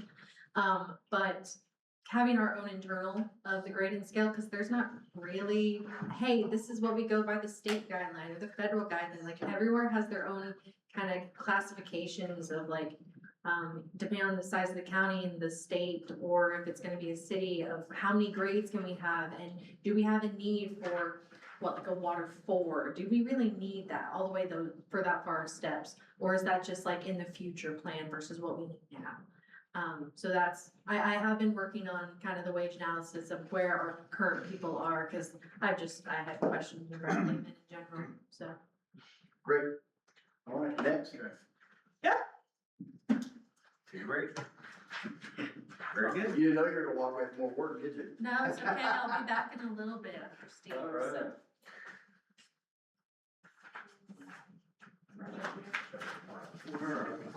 Steve said, all right, ready to go. 6 out.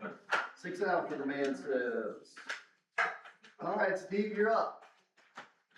Well, with regard to the 94 lift station upgrade and force line replacement, Young's General Contracting to install approximately 7,500 feet, 18-inch heights to follow up thing. Height along Old Willard Road. Young's General Contracting continues to work two crews on the project to make up for lost time. And financially, we submitted the partial payment request number 8 to EPA for the grant in the amount of $159,000. Yeah, surprised I went another Saturday or Sunday, they were working away. Yeah. They were pounding away at it. On the metals connection to the city of Springfield, J.D. Wallace has installed basically all of the 15-inch and 8-inch main that's in the ground. They've experienced a delay installing the flow meter at the Springfield Airport lift station due to the provision of an incorrect signal cable send a signal that flow meter into the system. Translation, they sent one too short and we will not allow it to be spliced. Delivery of the correct cable is expected in 3 weeks. But during this delay, Wallace will work on cleanup and site remediation. And this delay will still keep us within their contractual August 30 completion. So when we get the cable in, get the flow meter alive, there's one last manhole that has to be completed. That will then divert all of the sewage from the lagoons to their lift station. And we have one house that will have to be, its buildings are connected to the new system. Because if the old main flow to the lagoon, we've got to change that and make it flow to our airport lift station. So that'll be right up Taylor. So that one's progressed rather well. Back up on Young's on Old Willard Road. When they started on the north end, they run into a lot of rock. If you've been by on the southern end, you don't see the rock laying beside the road. Yeah. Soil conditions have improved. We are getting into some congestion. They're along the airport, just north of Carnage Street. It'll take some traffic control to handle that. But one thing that don't make up lost time is get away from all that rock to the north end of Willard Road. There's any questions, we're happy to answer. It's like they're progressing nicely on the tower, AB&E, they've been down there working diligently. Yeah. I asked if they put my name on it, they said no. So I'm gonna spray paint it anyway. For a donation. Look, put your name on the tower, so I put it over leaves, so it goes down to the Washington DC. Leases for that. It's for him. All right. Item number 7, is that gonna be Ray? I'm sorry. Is that gonna be you, item number 7, Meadows Villa subdivision update? That's me. I figured that was you. Just go ahead and share that, have your comment. I'm gonna stand up here, because I don't really wanna do this sitting down. All right. I have your stuff. You have So you tell me what you want and I'll do the clicking. Let's go ahead and start the PowerPoint here. And at any time during this presentation, please do not hesitate to ask any question. We've got a lot to get through here, and I think I'll answer most of the questions up until the end. The girls up front had put together a 3-month average on what, now, Villa Park is one subdivision, and the Meadows is another subdivision. And together, for a 3-month average for their monthly water usage, we're looking at 987,000 gallons a month. Now, if we subtract 10% out of that, this is the number to remember throughout this presentation, is 888,300 gallons. That means 888,300 gallons. That's if we had a perfectly sealed system, perfect manholes, perfect sewer mains, everything was perfect in the system. That is the amount that we would be sending to Springfield on a monthly basis. But that is, however, not the case. Okay. Go ahead and head to the first slide, please. Okay, there's a difference between inflow and infiltration. Inflow you can think of as water getting into the system through illegal connections or just open holes in the main where rainwater just flows in. You can also think of inflow as somebody hooking up a sump pump to the system or having their gutters plumbed into the sewer system. That's all water we don't want in the system. And most of the time, this isn't the huge issue. In everything we're gonna see here, infiltration is actually the problem. That means there's holes in manholes, cracks in manholes, seals, there's holes in lines. Everybody's lateral line that leads from their toilet, all the drainage from their house actually has holes in it, so it's letting rainwater filter into that, and that's running in our system. That's mainly what we'll be looking at here, but we'll also be addressing everything. And there is a distinct difference, and one is far easier to fix than the other, and it's actually inflow. Infiltration is much harder to find and fix. Yeah, you can't find a buried pipe with a hole in it. Correct. Yeah. Well, we actually can. We'll get into some of the By things. putting in more manholes so you can run your scope down. Go ahead and head to the next slide here. Okay, examples on this, if you see here, this is some of the ways that water will get in the system that we don't want. Tree roots penetrate, well, that doesn't shine on there very well, does it? Tree roots, well, tree roots will penetrate into the lateral lines, as you can see there. We don't really have storm cross connections because we're not a combined sewer system. Manholes will deteriorate, you can see that, cracked or broken pipes. There's any number of things that are problems. Roots are a big problem in the Meadows and Villa Park. And these are some of the ways that water actually gets into the system that we don't want. Next slide, please. This is a cross section of a manhole. And the problem a lot of times is when these are put together, there's a sealant that goes in between the rings of the manhole. And if you've never seen one of these in real life being put in, the sealant needs to be in there. Then each section is put on there, and then the joints are grouted to seal out water. We find that a lot of places they're leaking in between these joints, and water is just literally streaming down the sides of the manhole. We find that some of the frames and lids are incorrect. Some of the frames and lids are actually, we need to put risers on them and raise them up out of waterways because water is running in the top and actually running in the system. Next slide, please. This is a real common problem. when the pipe enters the manhole, there's a seal in there. And as you can see, it's usually rubber, sometimes it's grouted.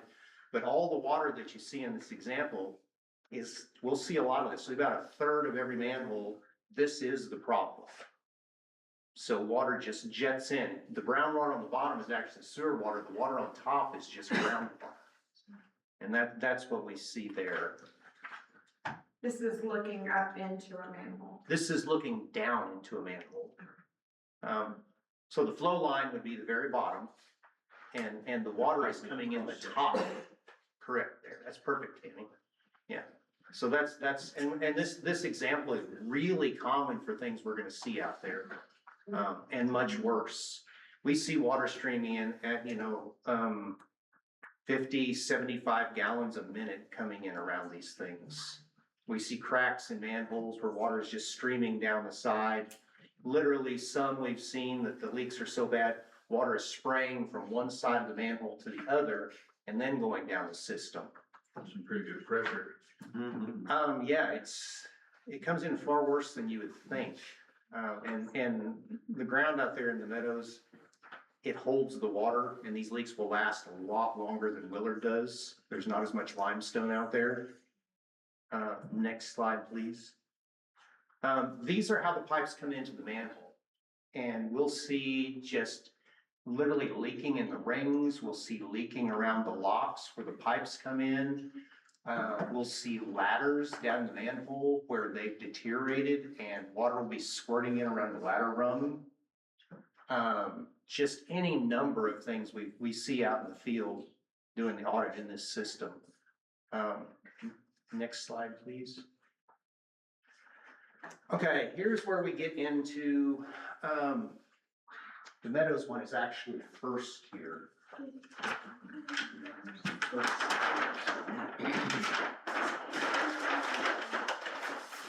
Some bad numbers. Where'd my, okay. 53% of the manholes in the Meadows subdivision are compromised from disasters where the manhole is probably going to have to come out completely, to things just like A-locks leaking. So in an ideal system, that 888,000 gallons that we see, we wouldn't see any of these yellow marks at all. There would be basically nothing on there. We would camera everything would be fine. But I've highlighted on the map here some of the deficiencies that I see in there, and some of them are horrendous. We need to pull the manholes apart. This is far worse than I thought when I had started this survey. This subdivision, I have not had the time to camera everything. I need to wait for dry weather and we'll smoke test the system. And that will let us see deficiencies in the lateral lines. So there's a lot that's not included in this map. I think we went over there. The average metered water usage for this subdivision is 390,000 gallons a month. And we're seeing, I believe the numbers, when we get to that, we'll see about a 7 to 10-fold increase in what's actually coming in. So that is a tremendous amount of groundwater. And we're paying for that. Will be. We will be, yes. Next slide, please. Okay, now we get into Villa Park, and this is an even, this is probably the worst of the two subdivisions.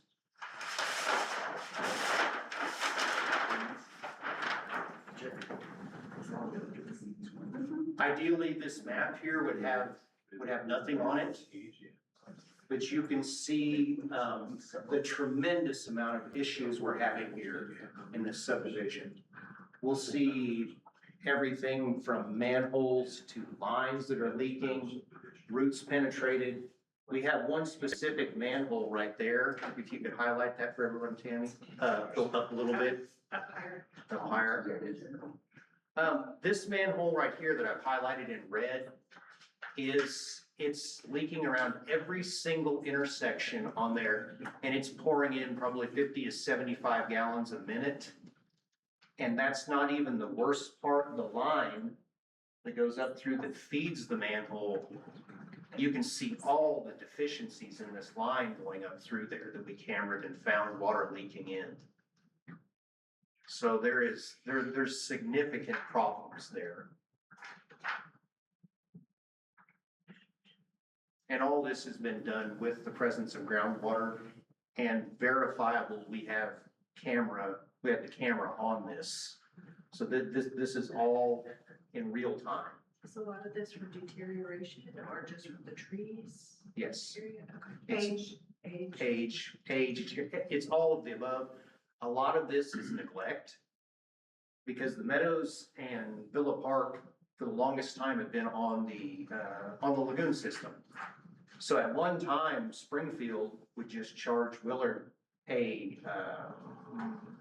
whatever tap we had. It was just one charge for the tap and that was it. So nobody really cared, you know, I, who cares? You know, we're not being charged for that. Now we're being charged by the gallon. Now this becomes a top priority for the city. Because all of these, like I said, when we get later on, we'll break it down into how much a leak technically cost us. So you can see just the masses of problems just everywhere. I have not been able to camera the main line, the main trunk line that goes to our lift station. There's too much water in the system with all the deficiencies. This line is more than half full of water at all times. So I can't get a camera in there because I can't see anything. And that leaves us in somewhat of a catch-22. Because until I fix the other problems, I can't see if we have problems here.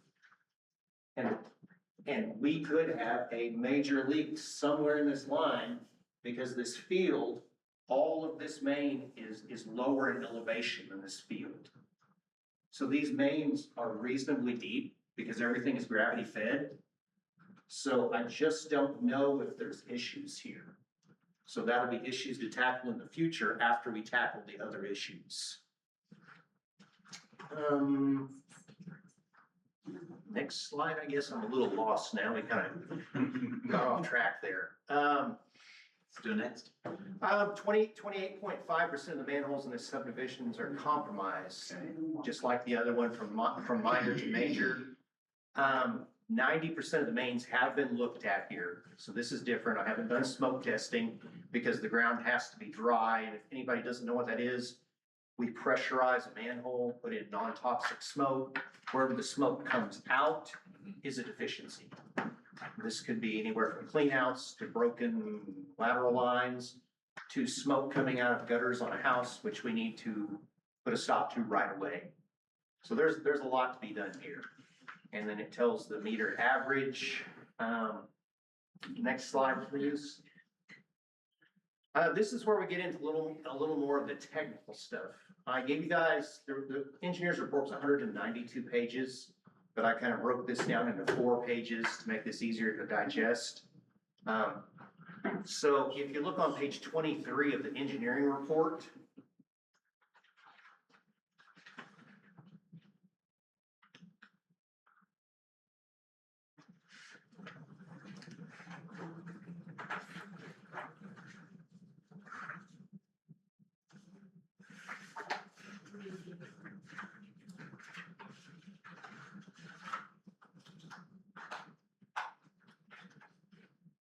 you'll see a section in there where a flow meter was put in and they actually took all the readings for almost an entire year of everything that went to our lagoon system.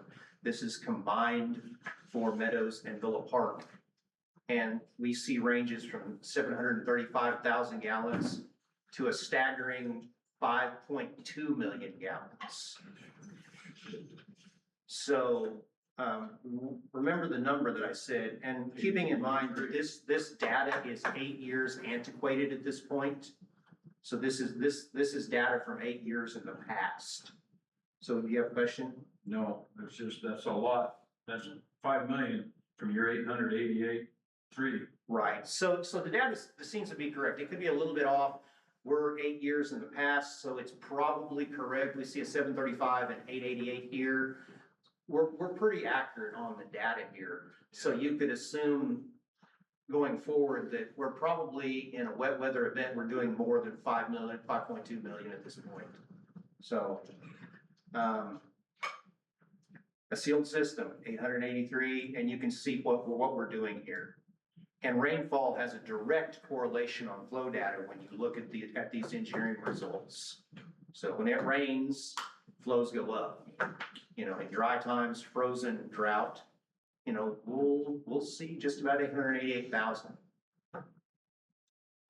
You said during a dry time? Mm-hmm. Yeah. We could actually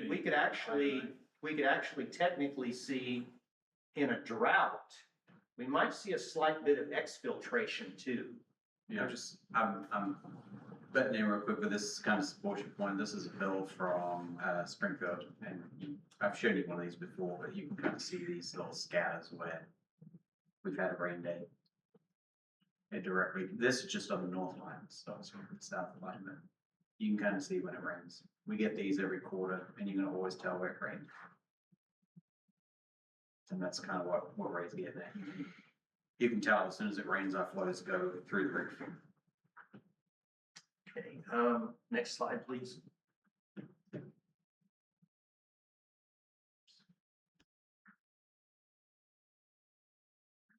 This is probably the most important slide of the entire presentation. What does this mean in actual dollars to the city? In a worst case scenario, I adds an additional $18,212 to the monthly charge for both subdivisions. That is a massive amount. Considering that last year we had 2 of the wettest months in Missouri's history since records have started. We tend to really, the wet season starts earlier and lasts longer. We're getting much wetter. And then the numbers, the charge per 1,000 gallons has went up.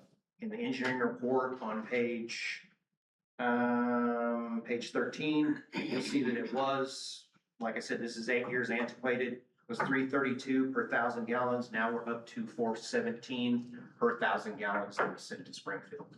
And the rate goes up 3.8% July 1. Right. So as you can see, the average per year, if we do nothing, if we just decide, hey, we're not really gonna tackle this issue, $125,000. What do you estimate we're currently paying that we shouldn't be because of that? Right, do you see that one? Well, right now, we're paying nothing because it hasn't went online yet. But you can extrapolate this out to the fact of taking 888,300, dividing it by 1,000 and timesing that by $4.17. That tells you a sealed system for both subdivisions would result in a bill of $3,704 per month, excluding, there's some other fees built into that, I believe. But if you take that 3,000, maybe somebody's got a calculator, 3,704 times 12 would be a sealed system bid for the year. Without adding on any more houses. 80 on cost us about 87,000 a year. Well, I'm thinking we know that it's not we don't have a sealed system, Right. so we know we have infiltration. So Right. we're obviously paying for groundwater to go to Springfield. Right. Undoubtedly, we are paying for all of this groundwater, all of these deficiencies. All of these have a dollar amount attached to them. So once we have a good sealed system and that's fixed, that money would retain. Into the future. Yeah. Right. And so it pays to actually fix this stuff. And which. That's not transferable for salary. Trevor said he'd give his up. Okay, so I just like thinking how you can start raising your. Gina Well, just he did that. doesn't We're have the good about, part if yet. we had a sealed system, if we had a sealed system, we're looking at about 44,000 a year. And right now, we're looking at 125,000 a year. So that's a significant amount of money we're paying for groundwater. 75,000.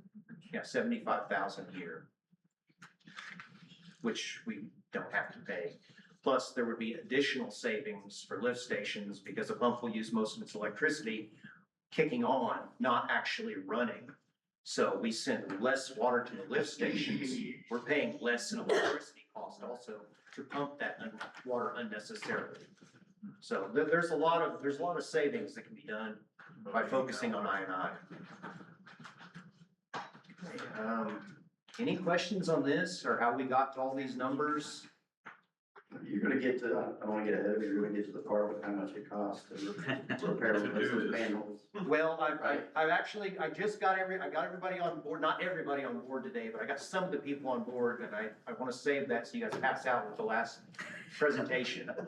Okay, next slide, please. I really wanted to put this in there because I don't wanna get everybody on the wrong idea in the past. And Trevor knows this as well as I do. They were always looking for the big hole. You know, there's one big hole in the system and we plug that and then we're good.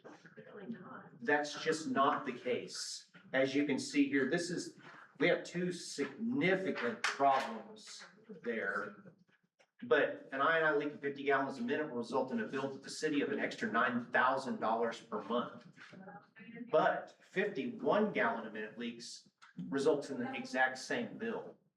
So we will find way more of these 1 gallon, 2 gallon, 3 gallon a minute ones than we're going to find an open 4-inch pipe gushing into the system. So I don't want to get anybody's hopes up, but this is a marathon. I mean, you know what I mean? It's going to take some time. We went over this, groundwater rises and falls, in a drought bills will be low, and in rainy times it will be much higher. I&I does not get better, it gets worse if left alone. So don't be shocked if this 124,000 is actually more than that because we have no new numbers to work on. So we don't know where we're at. But next slide, please. What can be done? Some work must and should be handled in-house. Some of the things we can do, some of the grouting stuff we can do in-house. Some of the lines we found where lateral lines have sunk into the main, we're basically going to have to dig those up. I mean, the city has to, we need to do all the camera work ourselves. And this is very important that I want to drive this home. We should never like throw money at this problem and say, hey, we'll hire a camera crew, they'll do the whole entire city. That's not exactly how this works. The reason we were able to find all of these things here on both of them is we are here. We know when the groundwater comes up. We know when to go look for it. If I would have done all this camera work in July, everything would look fine. I'd be like, come back and say, hey Wes, everything looks good. But it's not. So we have to be here. We have to be the ones actually taking charge of this because we can't just call them up and say, hey, the groundwater's up. Can you get here tomorrow? The chances of that happening are almost zero. Another thing I'd like to talk about is logistics. The problem with some of these, this deficiency right here, we have to dig up. We have to dig it up. It's not in the road. It's a lateral push down into a main. It cannot be relined. We have to dig it up as a city and fix that. This line here, right there, is a backlot line. You'll notice it's not on a road. This goes through the back lot of houses. There's fences, outbuildings, it's muddy. If we go in there and try to do this, it's going to turn into a disaster with the public. It's gonna turn into a disaster. This is one line and one manhole, I would say we contract out. There's just some of that they can fix internally. We don't even have to get in there and tear up fences. We don't have to really do anything with that. So we have a company come in and just fix those taps, fix all those breaks in the line, and then fix the manhole, have it injected with grout, done. And then we put an end to these things. You get mains in the center of streets where there's cracks in the lines. If this main is 12 feet deep, which this manhole is in the center right there, the logistics of digging that up versus having a company come and do remediation on it, we basically would dig up the entire road and probably 6 feet on either side of it just to get down to that depth. These manholes and this infrastructure were put in before there were any houses there. All this was done just like in the new subdivision. What do they do first? They put the manholes, they put all the lines in. So. And they didn't do enough of an easement? behind the homes along that? Well, the easement's not the issue here, it's how much are we going to tear up and what's the cost to the city versus having a company come in and just saying, hey, They can do it internally. internally, and then there's no disruption of traffic, none of the school, we don't tear up the The road. easement's been built over, so it's, And they're able to take care of the grout injection from the core and seals or the A-locks. Right. yeah, they'll send in a machine and then they'll line the whole pipe. Re-sleeve it essentially. Yeah, right, Okay. they'll do a whole liner and then they'll go in, they'll cut out the tabs Right. with another little camera buggy. And then there's also companies that'll go in, they'll actually line up the laterals too. You can go up to 10 feet up the laterals, so. So if we put an end to just this manhole and this line, we could cut probably a quarter of the flow that goes to the lift station over here in one go. And that's a tremendous amount of water just on that one line. We fix this, and then we've cut down a tremendous amount of water going to Springfield. The problem is why we need to keep this in-house is, I don't want to give you more bad news, but Willard has problems also. These are just two subdivisions that we can quantify these small areas. So everything's got problems. I have a list, I have a spreadsheet going of manholes that need to be relined, problems actually in Willard.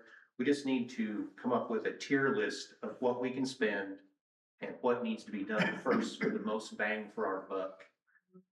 Because we can't really just do nothing and just, it's not gonna go away. Another thing is sump pumps. Don't wanna speak out of turn here, maybe Mike or Trevor might know, but I have very high suspicions in both these subdivisions because I'm out there all the time. Not everybody has a line leading out to the road for their sump pump, and we know they're there. Sump pumps, I cannot see a sump pump usually with the camera because they'll cycle off and on. I can't smoke test for a sump pump because they'll have backflow preventers. That way you don't pump the same water twice, so smoke will not come up in the house. So inspections would have to be done to be able to find sump pumps in these areas. So I don't know, being that it's a Green County kind of a thing also, I'm not sure where all that lies. Yeah, I think route would be the certified rate route that I was talking We about. talked about This certified. guy, it'd be, because since they're not in city limits, you can't create an ordinance that would affect them or really do anything other than to get them with a certified rate. So that brings my next point is the certified rates. We seriously as a city need to talk about this because I would suspect that, you know, at least a third of all the water, at least in Willard, is coming from lateral lines. A lot of clay lines will have cracks in them. As soon as it rains, that water is hitting those lines and hitting the mains immediately. We can see by your flow chart there.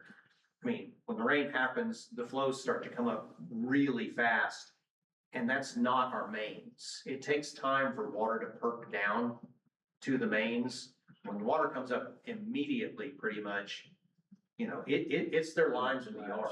Yeah. It's the laterals. They have rotor-rooter out for a reason. If roots can get in, water can get in. So we need to have a serious discussion about that at some point to tackle these issues. Because all of this, the more we tighten the system, the more money we save as a city.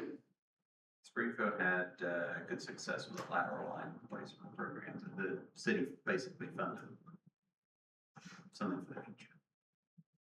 So, drive this point home. It's very important not to throw money at this issue and end up unsatisfied with the results. We don't want to take $200,000 or $300,000, and just say, we're gonna give this to a company, you go fix this stuff.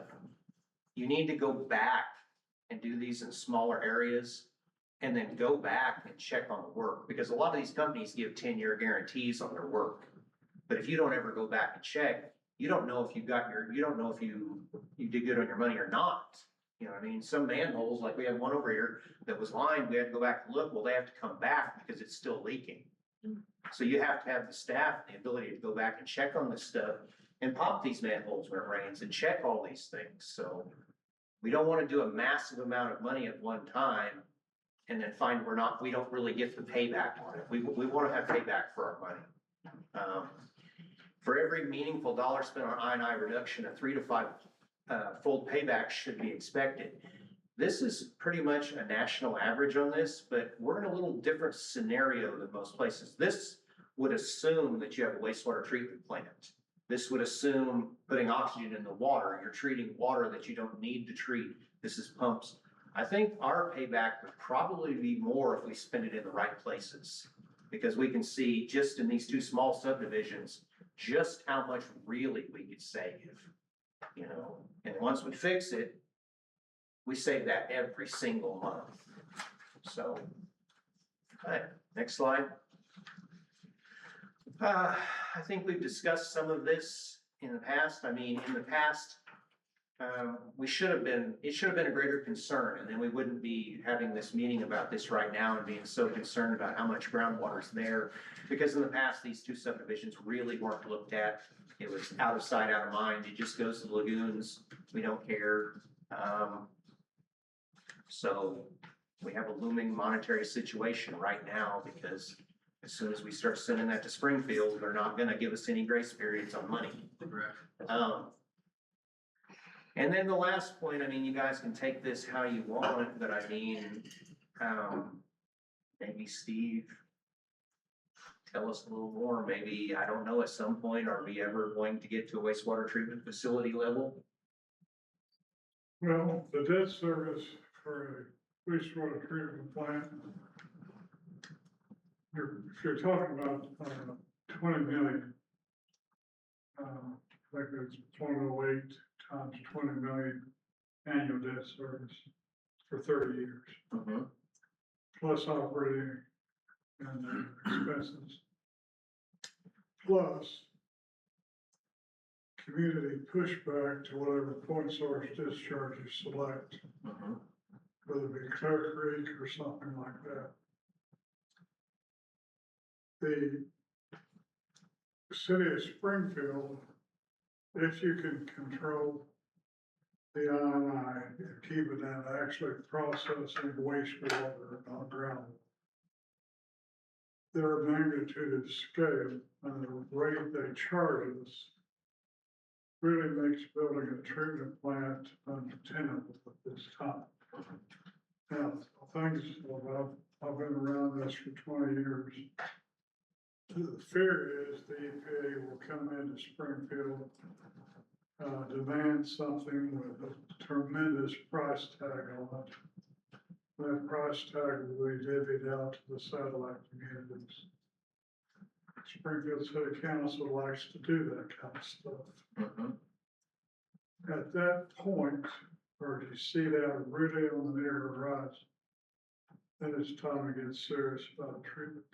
Right. But it's just, we went through this in Stratford not long ago.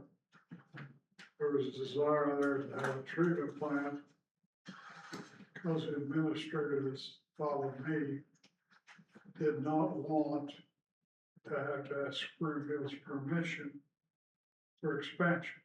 Even though Springfield's a continuing authority, it's their plant. We're just selling or paying them to process. So they put together a plan to build a $14 million treatment plant. And they did not have a decent stream to discharge into. Community come undone. And really, when you looked at the cost of debt service and operation and maintenance, and sludge disposal, Springfield was a bargain. Now, the bargain is price is right per gallon or 100 cubic feet. What gets you is how many 100 cubic feet do you send to them? Right. That's what gets you. But they're not outrageous on the treatment cost. They came up with this, volumetric charge rather than just the old, connection fee or service charge. Right. For years, which has imitated residential connections. Black and Beach put a lot of study into their operating maintenance and capitalization costs for both Northwest and Southwest treatment plants. and came up with this, what is now $7 and something. And that's due to inflation is why that's growing. It's not they've decided to get more money from the satellites. I mean, we all suffered through the post-COVID inflation that's just run rampant in this business. So the treatment plant is not necessarily the solution to all the ills. Ray's on the right track here. Fortunately, Ray's analysis has been able to occur in saturated weather conditions for a period of time, where you can do a lot of observation. And, you know, lots of times observations are made in July or in December, and there's no first groundwater. Right, like I said, that's worthless. You're out there doing busy work at that point. Yeah, because you have no idea. You're looking at the most optimum scenario, no infiltration, quote. Right. At all. But this weather pattern has really allowed you to do some pretty targeted inventory of what you got. Right. And, I'm agreeing with Ray that, certain things you gotta do yourself, certain things you gotta contract. There are companies where Ray mentioned, like in situ form, they can do a line and a liner and punch out the lateral connections, and they do a good job. They're not cheap, and they're not for everywhere to be used. But the important thing to remember is you pay them once. And if we do nothing, we're paying every single month. No. Because it's a good investment to use them. Yes. Now, where you can do your own work, or you can use the smaller contractors for, A-lock grouting or ram neck grouting between joints, stuff like that. There's some companies that do that, and it does not require a big capital investment to do that work. Right. Just someone willing to hit the hole with a hammer drill. Right. And then going back and checking and verifying the work and making sure that, hey, this manhole now does not leak in a rain event. We are not paying for this water. And then Gina starts seeing, well, wait a second, we're not paying nearly as much now to Springfield as we were. So that's kind of the whole goal of everything we've been working on. Ray mentioned the logistics. You inventory what you got, you put together a plan on what to do about it. But then you build that database, okay, these are the jobs that we have done, or contractors have done, or we have done. And the next rainfall event that produces saturated conditions, you got your punch list, it's all hands on deck. You got a bunch of pickup trucks, take off and start observing things. Exactly. Make sure that we get our money's worth, because a lot of them do come with guarantees. And if they've done something or something is a failure, they come back and fix it. The best thing for these follow-ups, all your guys carry cameras on their phones, iPhones. All they gotta do is pop a manhole, take a picture, and give that to Ray or whoever, and you start seeing, well, this is not sufficient, or this was sufficient, or evaluating contractors' results. Right. That way we get back to getting what we've paid for and not throwing massive amounts of money for doing projects we can't actually keep up with in the future. You know, we don't want them going out there doing 500 things and then we can't physically check all that during the next rain event to make sure that we actually got what we paid for. So. I'm gonna venture into something that's kind of the third rail here. You're looking at costs to do this. And it's not really capital costs, something that you long-term finance. In my opinion, Wes and others may have a different one. You're gonna have to finance this out of sewer revenue, or a majority of it. And don't be waiting for the state to come hand you money. Those days are gone for now. Feds aren't done it, the state's not done it. States like it, they still solid a year from now. But you're gonna have to look at rates. And you're gonna have to be, They had out of town rates too, pardon? in and out of town rates too. In town and out of town. Oh, rates. yeah. And look at them and evaluate them on not only cost of service, maybe some evaluation based on rural versus city conditions. I mean, these are decisions you have to make when you look at rates.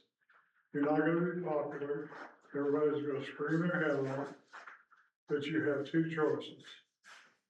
Either fix this problem or go broke and let it run down the creek and hope you don't go to jail. I'm not going to jail. Okay. But is that not one we can litigate tonight? So at some point in the future, I'll have a spreadsheet ready on this, and I plan on compiling this in worst to least worst and seeing where we're at and what we can spend and what we can do ourselves, what we need to get contracted, and what we can actually afford to do. But we definitely can't afford to do nothing. At the very last, mind hitting the next slide there? We have a lot of problems to deal with, but we are definitely not the only city in this situation. And never a truer thing has been said. I also manage the city of Ash Grove, their wastewater and water system. And we have about a 50 to 60% I&I problem in our wastewater plant. Literally a rain happens and it wrecks the plant. So we're not the only How city. old's Ash Grove's plant? It was built in the 1970s. Yeah. It's still, Going on 60. it's still functional. Know that max. It's still functional, but they have, for the longest time, they haven't done anything for I&I, period.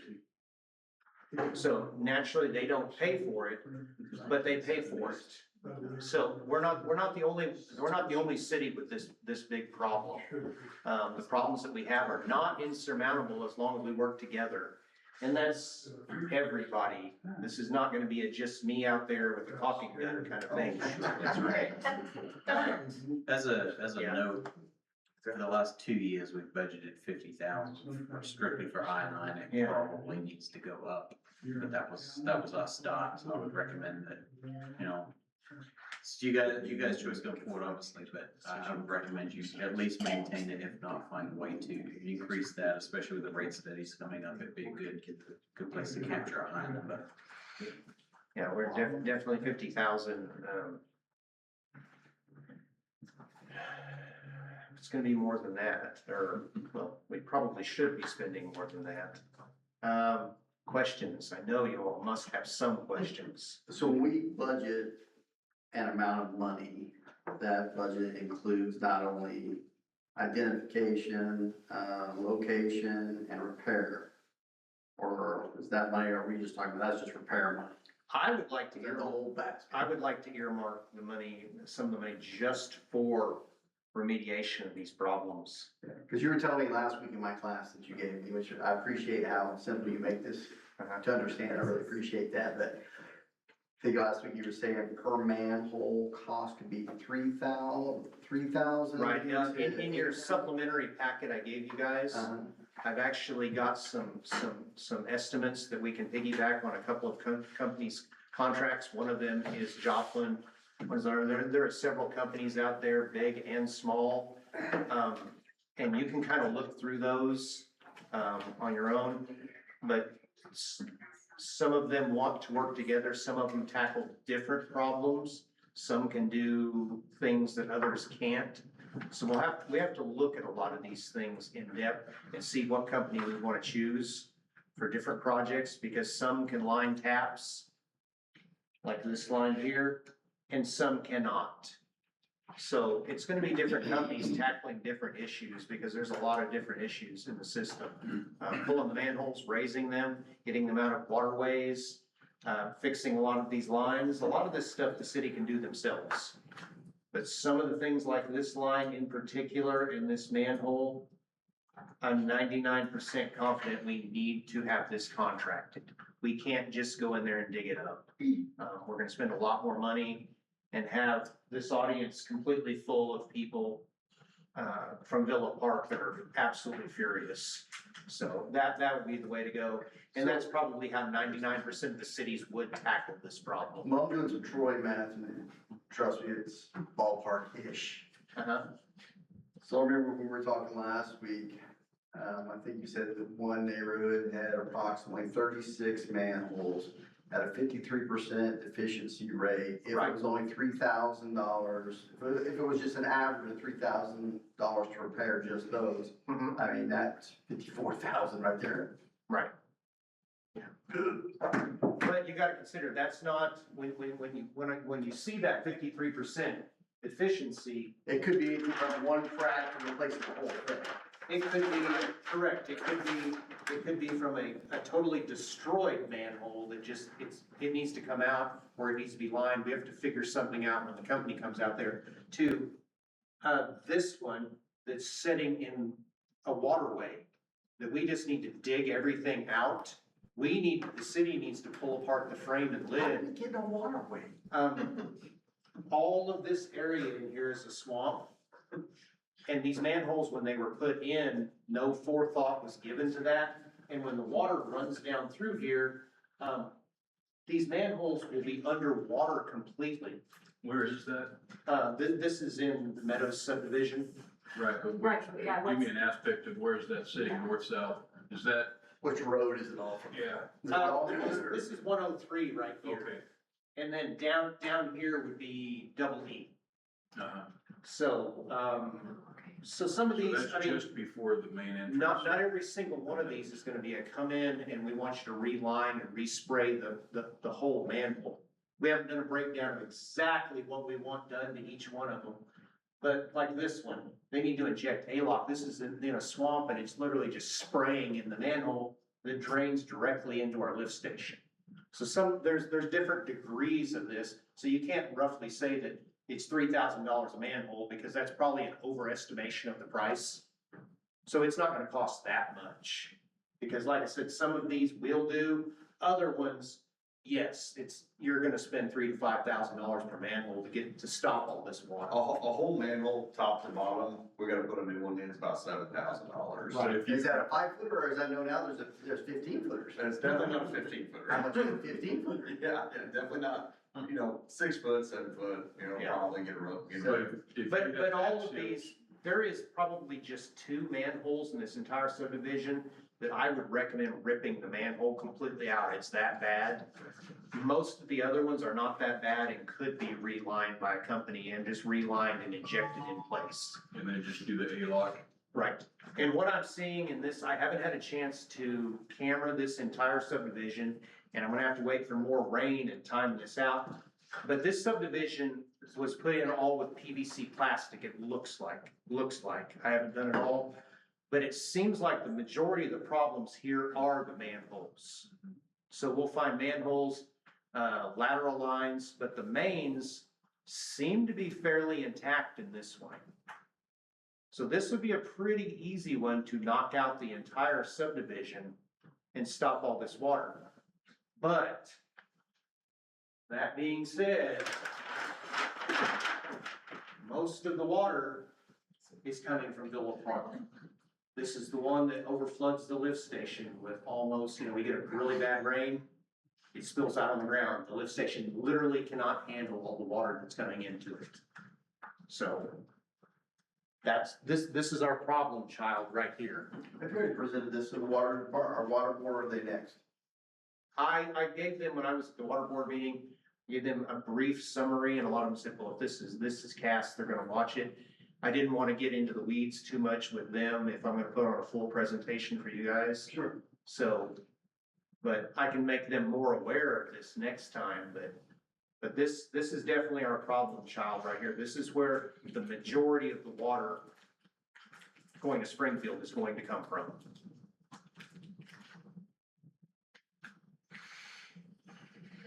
Any other questions? There must be some more, maybe.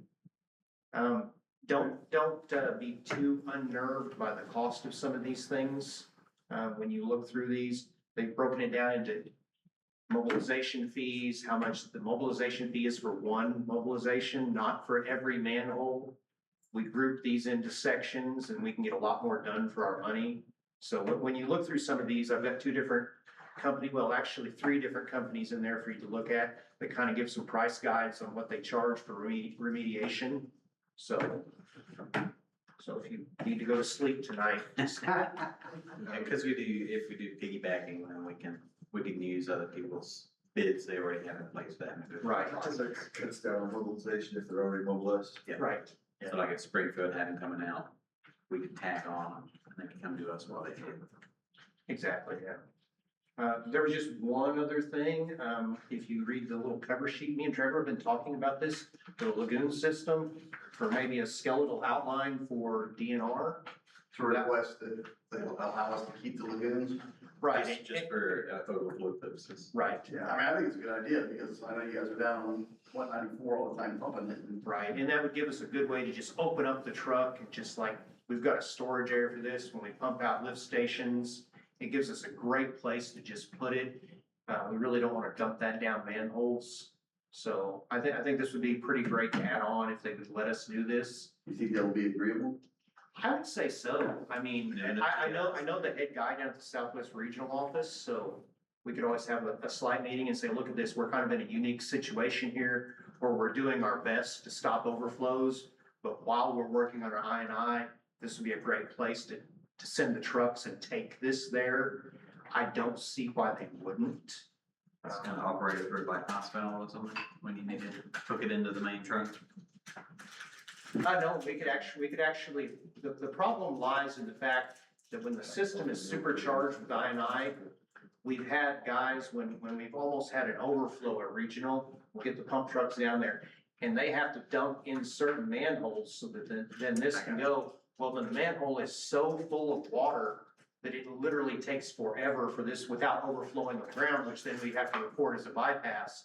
So if we had an area where they could just open the truck up, it makes things a lot faster to run back and forth and keep these overflows from happening. That keeps us from doing paperwork with DNR, that keeps us kind of in essence out of trouble. So if they'd be agreeable to this, I'm not saying they would, but it'd be something worth proposing to them. So. Okay, well, Thanks, sir. that's all I had. All right, thanks for listening to me, guys. Thank you. Thank you. That one cat will do it. Where are we? Hey, go outside. 8? Okay, here we go. It's a part-time, I'll just read it. Or speak good. Please go again. All right. Oh, yeah, Tammy, you'll have to read that. I'll read it if you want to say. All right, item 8A, a resolution of the Board of Aldermen of the City of Willard, Missouri, establishing, authorizing, and governing the loose interpretation and administration of the job description for municipal positions. So we are working on functional job descriptions because when I got here, there was like none of them. So, been working with Anna a lot, kind of doing it in departments, in groupings. So as I have them ready for you guys, I'm just gonna give them to you in batches. So I have mostly all of Public Works done. We're gonna do, sewer 1, sewer 2, street 1, street 2, water 1, water 2, and then the sewer and water supervisor and the street supervisor, as well as 3 for parks due to some restructuring that needed to happen with one of our employees' unexpected departure.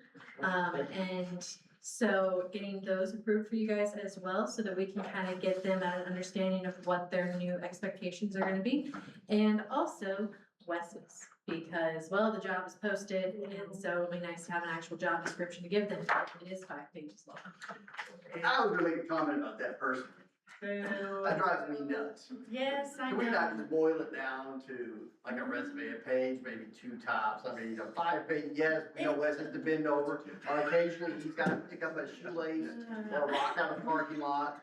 Can we do away with some of that stuff? No. All right, never mind. So, part of, Go deeper, I'll just We don't say need no. a 5-page job So, description. Yes, hold on a yes, minute. yes. All right. Part of it comes with our expectations for the qualifications of a candidate. That's part of it. We have preferred and we do have minimum that we're expecting. Knowledge and skills, which was not a part of the previous round of job descriptions. What I had found essentially was maybe 10 bullet points of this is a generalization of what you're gonna do for your job, and that was about it in your title. This also has our physical requirements, so we can be a part of the FLSA guidelines, because that's what we want to do. If someone comes to me and says they need ADA, they need FMLA, I need to give them their job description to take to a doctor. So, if I don't have that, it makes us look bad, in all honesty, to not have a real expectation for it. So the physical requirements being like, if they need to lift X amount of weight and they've had they had a surgery, they're not gonna be able to lift that for who knows how long, whenever they return. So we need to have that in place for the expectations of these people. We've also been working on the performance reviews, and this will also make a standardized expectation for each one of those positions. Are you meeting the expectations for these positions? And of course, working conditions, and our lovely disclaimer that it's intended to provide a general overview of the position and does not represent an exhaustive list of all duties, responsibilities, or qualifications. We reserve the right to modify assigned duties as necessary. That is on all of them. So, Love that. And let me tell you, it's when you're really mad and you're spitting mad because somebody's playing the system. And then I will say to you, that's why we have the long job description. a lot of them are only like 2 pages. It's can be It's like ridiculous. It is ridiculous because stupid attorneys mess things up and then you pay them a crap ton of money. No real person gets the money, it's the attorney. It's completely attorney's fault. So refreshing. It is. So, yes, I'll be doing these in batches, so ideally I would like you to, approve these ones. If you do have questions, happy to go from that. Once we do have the grades and everything completely ironed out, we may add those on there, we may leave them off. There's not necessarily a requirement to have that, but if an employee asks for it, then we can eventually provide it. It kind of gives us some more wiggle room whenever, if we are moving things around internally, rather than having to review the job descriptions later on. On a yearly basis, I will just review the job descriptions in general of if we need to keep updated or if legislative changes happen and we need to make those changes accordingly. So.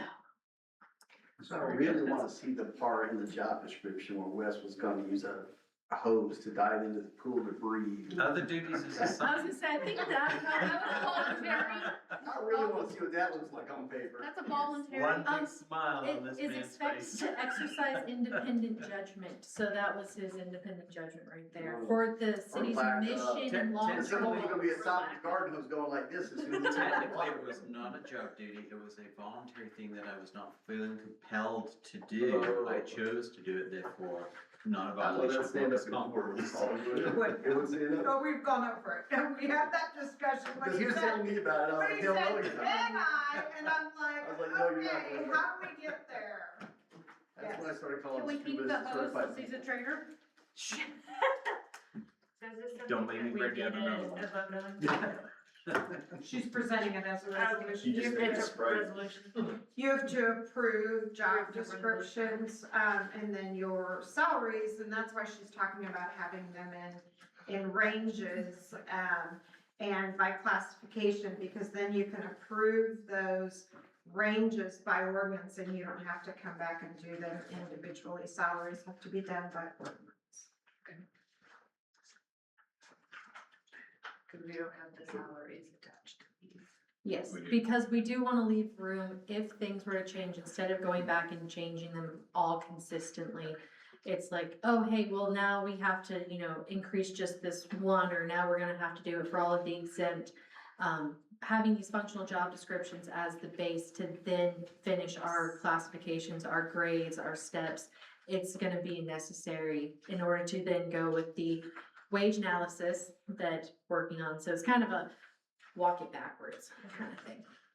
Make a motion to pass the resolution as read. Second.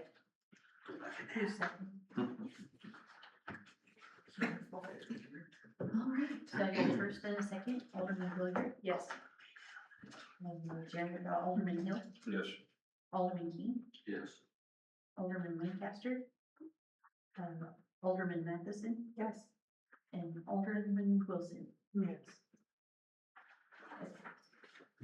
Thank you. All right, Wes, next.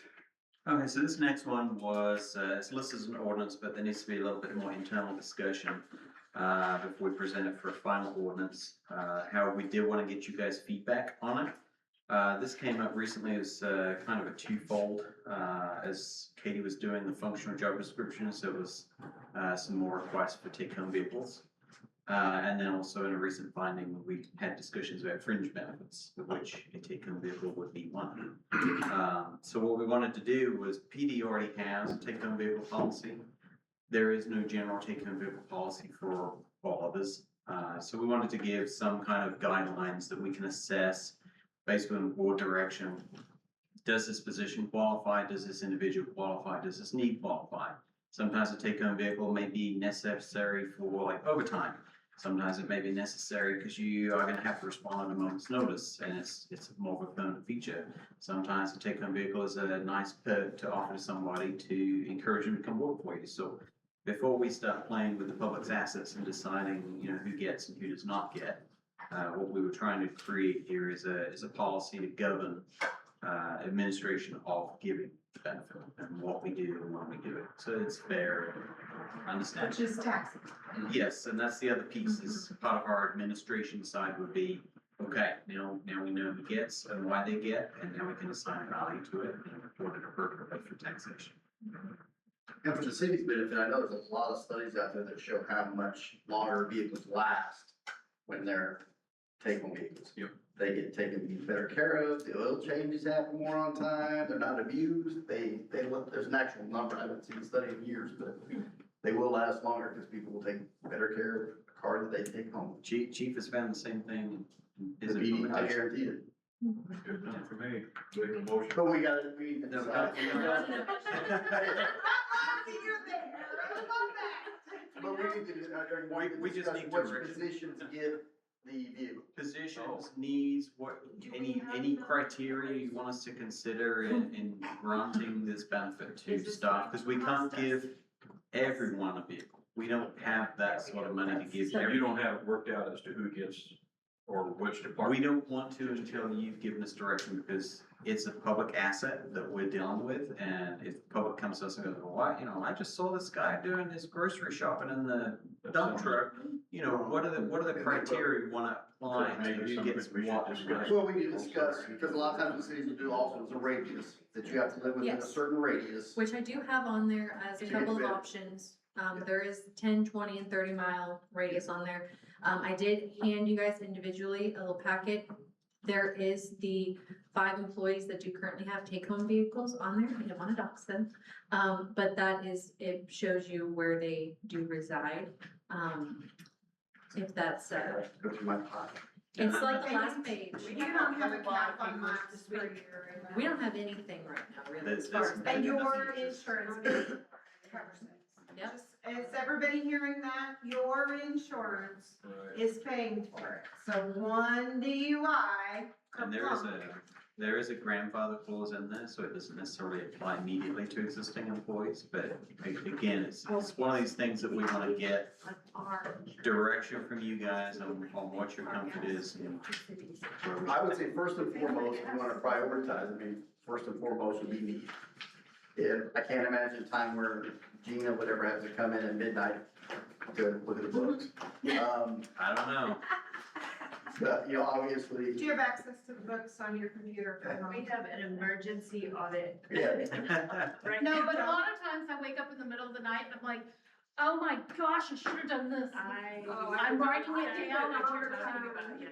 But you know, obviously Public Works and, you know, guys have to come in whenever something breaks or floods, PD's already taken care of. And one of the other things to think about too is if they are actually on an on-call status, they need to be compensated for that.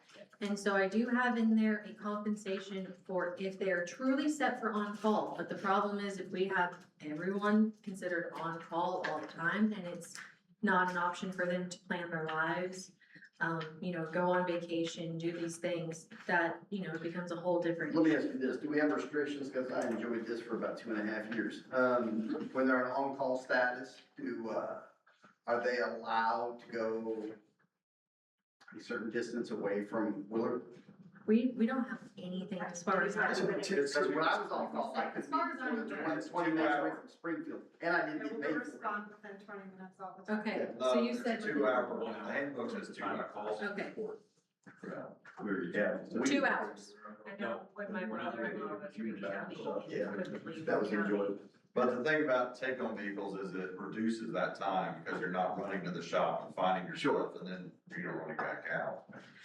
And then along with that, Holly, you could probably answer more of this, but there is a exemption for vehicles that are like work trucks with toolboxes and welders and stuff like that on them. But when It's tight, they've gotta be used and it's gotta be in And it's gotta be association with you labeled. being on call. Yeah. And so, a lot of those limits have to do with PD and FD and not. I couldn't find anything with Public Works. I could Yeah. find it with police. PD, that's your SWAT That was equipment. that was the thing that I could only find. And it is really strict on there because it does have commuting as Yes. part of it. And I believe it was $1.50 per mile is what I was finding for the IRS fringe benefit, but you can feel free to double it. Well, Trevor, That would I be have towards a- the tax. I It's have $1.50 a per client who credit. just Per credit. instituted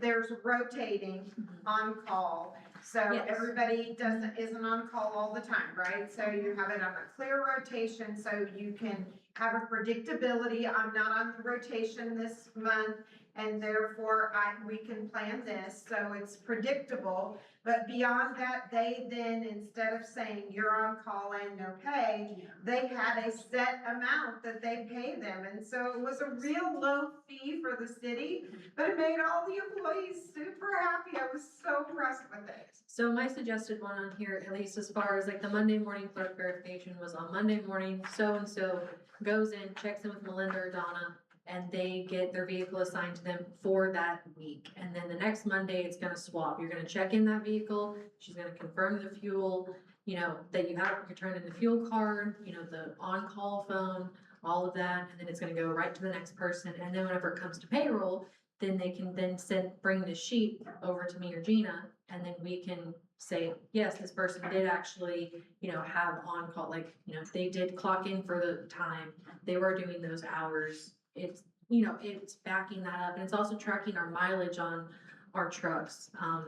That's another big part of it too, is like, you know, they get really high, they're really expensive. I mean, I came from a rental car company that is from, you know, and we had very strict rules on what you had for your company car. It was part of your compensation, but, and I'm sorry, in my experience, people that have a company car don't take care of their cars because it's not their money that's gonna pay for the oil changes, pay for the tires. And again, that can be different for different people, and that might not be the case for the employees here, but, you know, there's always that possibility, so.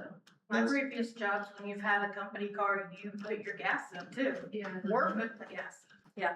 They're using our fuel cards. And All again, time. you can see where the people that have take-home vehicles live currently. Well, that's one thing that came to mind. I don't know what kind of equipment you keep on like those trucks, or whose vehicles it is, but, you know, whoever lives in Bolivar, if that's the only equipment you have that's on that truck, something happens here, I mean, that's gonna be a headache for you, cause you're like, oh crap, that equipment needed, if it's unique equipment that only they have, and it's up in Bolivar, and we need it here, and they're out on a Saturday night doing the two-step. So that's why he takes the best gas getter with nothing on it. Okay, so there's not Nothing on that truck that important anybody. equipment on it that is up in Bolivar. It's got not- shovels, brakes, and Okay. locate equipment, but everybody has that. But you're giving a greater benefit to somebody at a significant distance. I don't know who's what and where, but, there's also increased liability in where they go. And while right now Bolivar may be your furthest out, I've had entities without these kind of, parameters, and the person's like 3 hours away. Yeah. Because they don't care. Well, like I kind of explained today, I live in Springfield and there's a Christian County sheriff that lives 2 houses down from me. So I mean, and there's probably 20 or 30 of them that do that. So, I think there needs to be, it's kind of employee specific. Cause we have guys that are specific in this category that I'm not gonna have a water tech one go out and fix the lift station that he knows nothing about. Because what would be the point? Then I gotta call 2 people. So I mean, like I said, it's kind of employee specific in that. So some of your on-call people do not have a backup person or a rotator person that they could rotate with? Yeah. So they're 100% on call all the time? Yeah. So what do you do when they go on vacation? We struggle. They pray. We do. We just can't cross-train everybody to do everything. There's just no way. And we're a small crew, but Ray has been a huge help in that. Because Ray knows a lot about lift stations. I'm kind of lacking in lift stations. I know a ton about water, but he's been able to kind of step in and help with, like he came in a couple weekends ago, spent all Saturday and Sunday on regional. So. Could this be part of the discussion on our work session, and then, you could do a open meeting work session and then a closed meeting work session. And then bring suggestions to the board meetings. I'll have it before. Along with that, they're not allowed to go to grocery stores. They don't do anything like that. They're there to go home and to work. That's. I think you say that, but I don't think your provisions say that. We don't really have anything that says it, and we're not tracking anything as far as the miles go. We're not tracking those things. Yeah, we're paying for the fuel, but like, okay, so-and-so went to Kansas to do a job, fantastic, but do we know if, someone else who went to Bolivar, did they stop somewhere else on the way home? Because, well, it's not really gonna add a lot to it, but, I have a client who had monthly 3,000 over. 3,000 miles over per month. How do you drive that much? Well, even personally, I'm driving 800 to 900 miles a month just to get to and from work. Where do you live? I live on the southeast side of Springfield. Well, I used to work in Ozark, so It can be a drive. Yeah. But again, it's one of those things that when you take your job, you have an understanding, unless it's, decided in your contract and you negotiate that, that's Would it be different. too difficult to write a policy that said something to the effect of leave it up to the department head's discretion? You can. They know better give than we them- do who's You what. can with a budget responsibility, so that it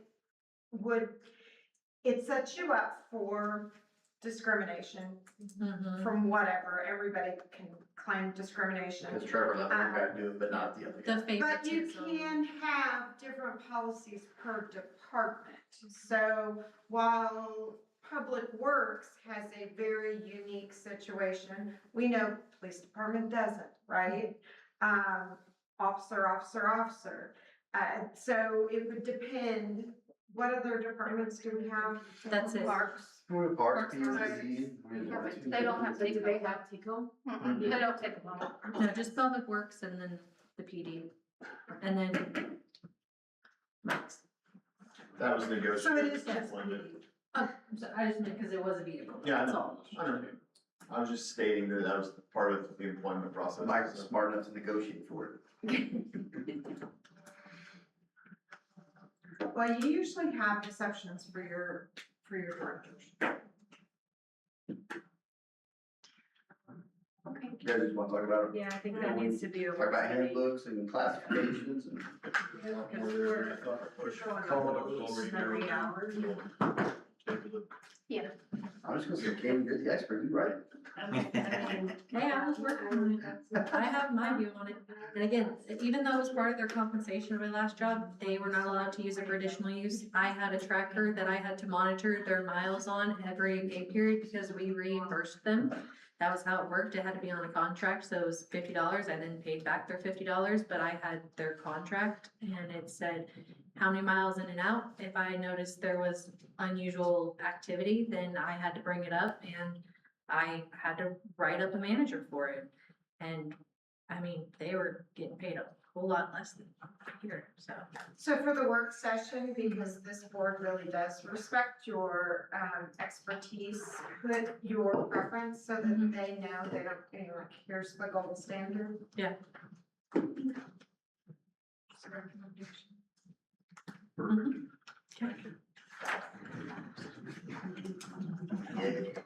That's about right. It was.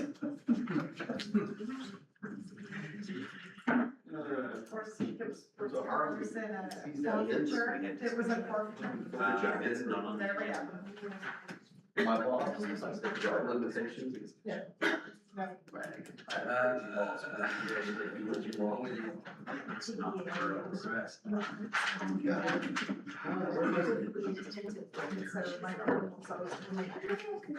Here. Gotten very. We're all administrator. Wrong West.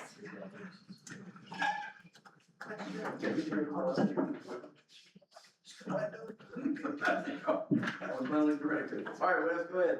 Okay, first one. We've been talking about this one for a while, but we've got an investment ladder set up with Commerce Bank. It'll be in 6-month T-bills. Those come within our ordinance for safety and security for our funds, and within state regulations for making sure funds are secure and invested in an appropriate manner. Once some comfort kind of comes with the program, we'll likely increase our ladders from 6 months to 12 months. And basically what the ladder does is it ensures that funds mature as we need them to pay big bills and things like that. We anticipate the change of this. I wrote this number down because this is a nice number. If we go this route, about extra $4,000 a month in interest from ladder and funds. So it's not a lot, but it's a lot more than we get. So I mean, For mammal. average year, you took about almost $50,000 just shoveled in the bank for absolutely nothing whatsoever. I love that, and that's on top of the interest we're already getting. So, good numbers. It always makes Gina happy when you talk about numbers coming in. So Very happy. okay, so unless you guys have any pressing concerns, we'll execute that with them tomorrow. We'll ensure we have a ready cash supply of $1 million in the bank, just in case. And Commerce has been kind of understanding as we kind of introduce ourselves into this world. If we have a rut-row moment and realize we needed it in October instead of November, they are willing to release the funds early and just prorate the interest we would have earned. So really a fairly risk-free way for us to get some stuff going on. So absent any concerns, I'll execute that first thing in the morning. I just do want to let you know what we will be doing with the funds. Signage, I've had some designs back from Color Graphic. We talked about getting some of the signs updated. I think they need a little bit of finessing, and then you can take a look and see if those will work for you. But that was, you know, like the community building, I always cite that as my main example. You know, it's old, it's worn out, it's got to be replaced. So, you know, why don't we just do the whole thing and have everything kind of matchy-matchy? So they're working on that. They may not be something you want forever, but you know, it certainly gets us by and gives us a cohesive look for a while maybe we have some designs going. I kind of toyed with the idea of this thing is actually 30 years old this year.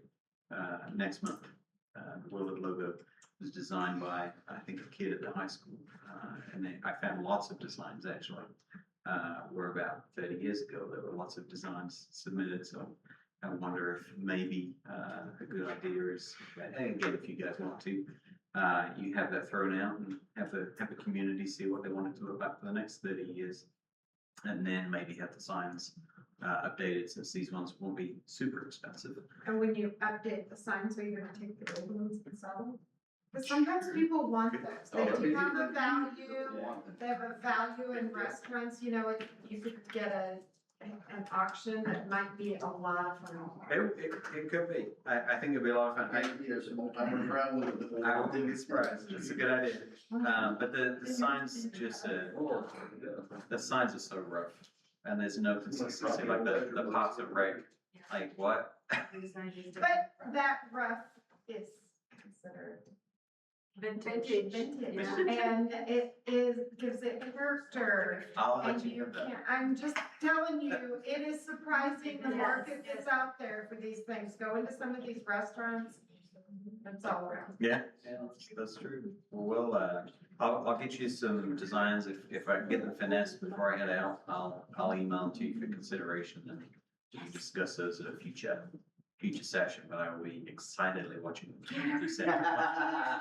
You liar. I'll be showing up at the board meeting. Where's my sign? I'm not for mine. You're gonna trademark it and charge us for it. No. That's somebody else's ability to copyright those signs. Anyway, that's all I have. All right, anybody got any new business? Yeah, I do real quick, Troy. As part of, my continuing education, I have a capstone project. And that capstone project is it's focusing on retention of employees, us being a smaller city and everything like that, ideas for retention of employees. I just asked the board if they'd be willing to go over that. I'll be going over with senior staff, going over the ideas, trying to mesh that to what policies are being currently made, because we're making decisions on that right now. Would the board be interested in hearing that during the work session that we're gonna be having on some of these items anyway? I would. Since we can't match dollar for dollar, anything we can do to help retention, I'm all for it. And anytime I get to hear you speak, you know, I mean. Oh, my Well, God. it's getting pretty late. I didn't get any boots on today. I didn't bring my muck boots tonight. Dr. Jeremy Hill, I'll hire me. Anything else on new business? Anything under unfinished business? Do you have, just on unfinished, do you have a date that you guys are all available for a work session? Before everybody leaves, this is note to Kaylin, always if they're gonna give you a work session, get a date from them. It's a booger to get everybody on a date. Well, the thing is, me and Courtney won't be here till the 6th of July, so we figured we would just, when Courtney and I got back, we will make a work session happen. We're doing the economic Next week. Yeah. Economics next 29th, it's on the 29th, which we won't be here for, but and Courtney's back when? the 6th, we will be back the 6th. We have a meeting then, don't we? No, 13th. The 13th. So I say on the 13th, we pick a day and do it or something. I mean, this group's pretty good about responding to texts. Yeah.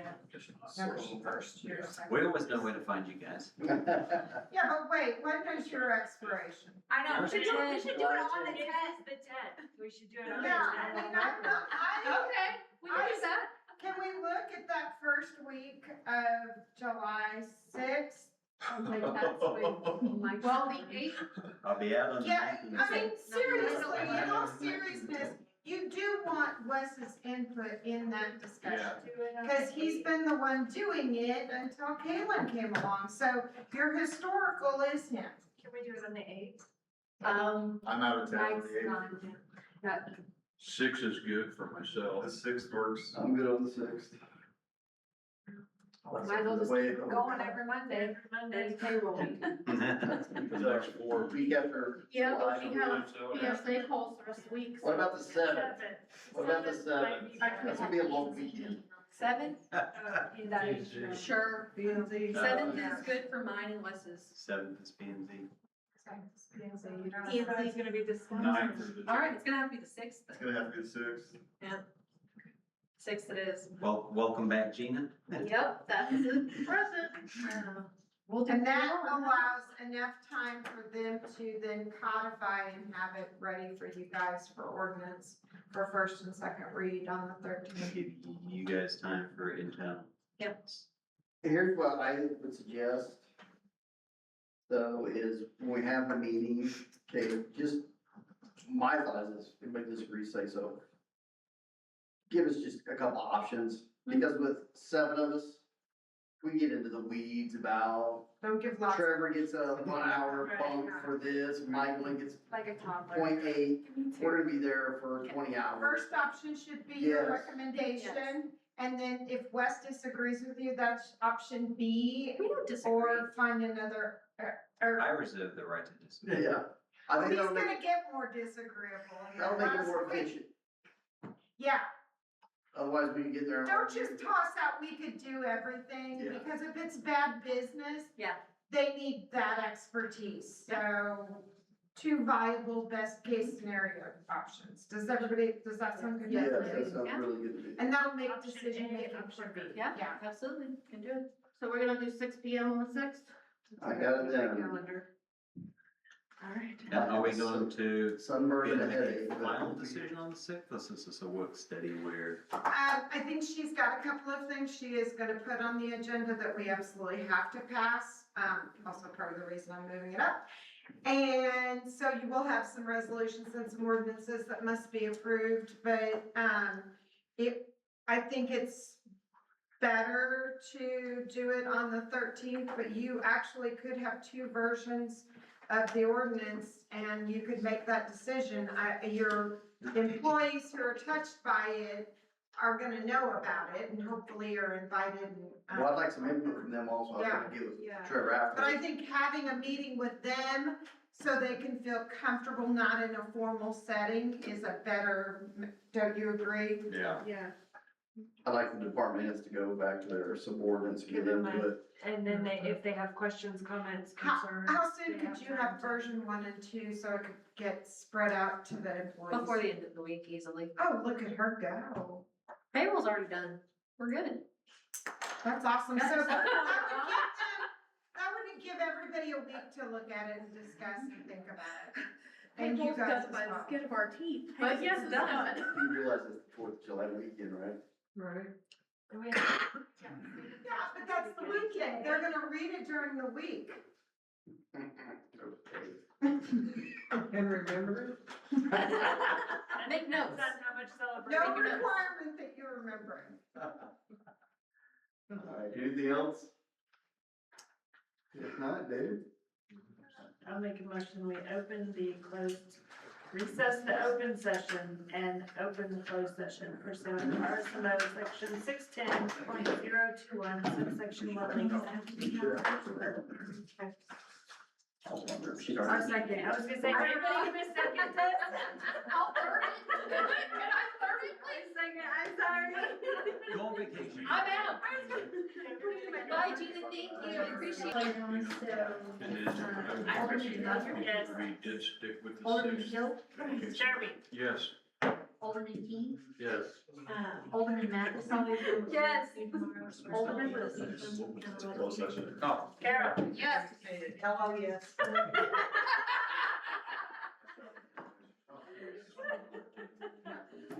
Meeting's adjourned. Tammy, you're not. Motion to return the meeting. Second. All in favor? Aye. Aye. Perfect. Nays? Motion passed. You're